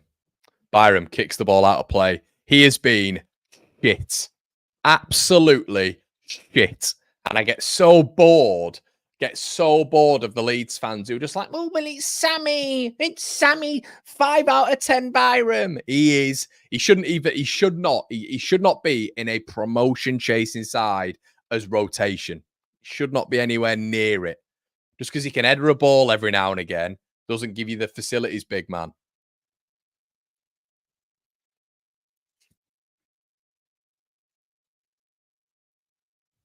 Where's the ball? 3 minutes added on. Just end the game. Just end it.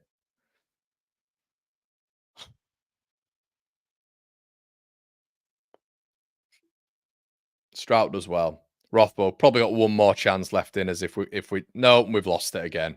Harrison loses it again, but he'll give a foul away now because he'll run after him and give a foul away. Bristol City player's gone all the way to the corner and it's a goal kick. Leeds goal kick. Strouk. How many times have I said like Strouk, Byram, Rodon? I'm so sorry for you guys. It's been a dead stream, and I'm so sorry, but I'm not taking the responsibility.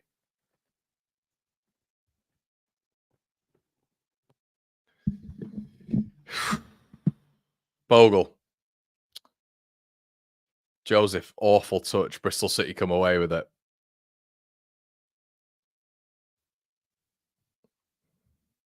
I don't think we deserve to win, guys. Honestly, I don't think we deserve to win.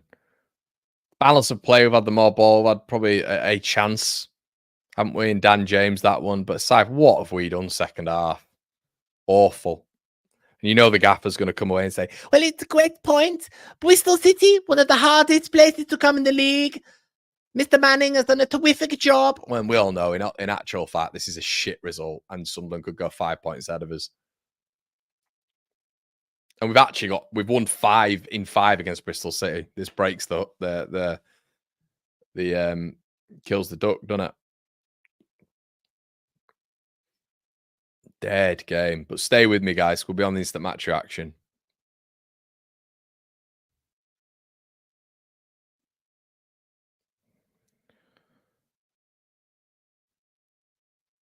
That's it. Shit. Absolutely shit. See you on the instant match reaction, guys. Jesus Christ.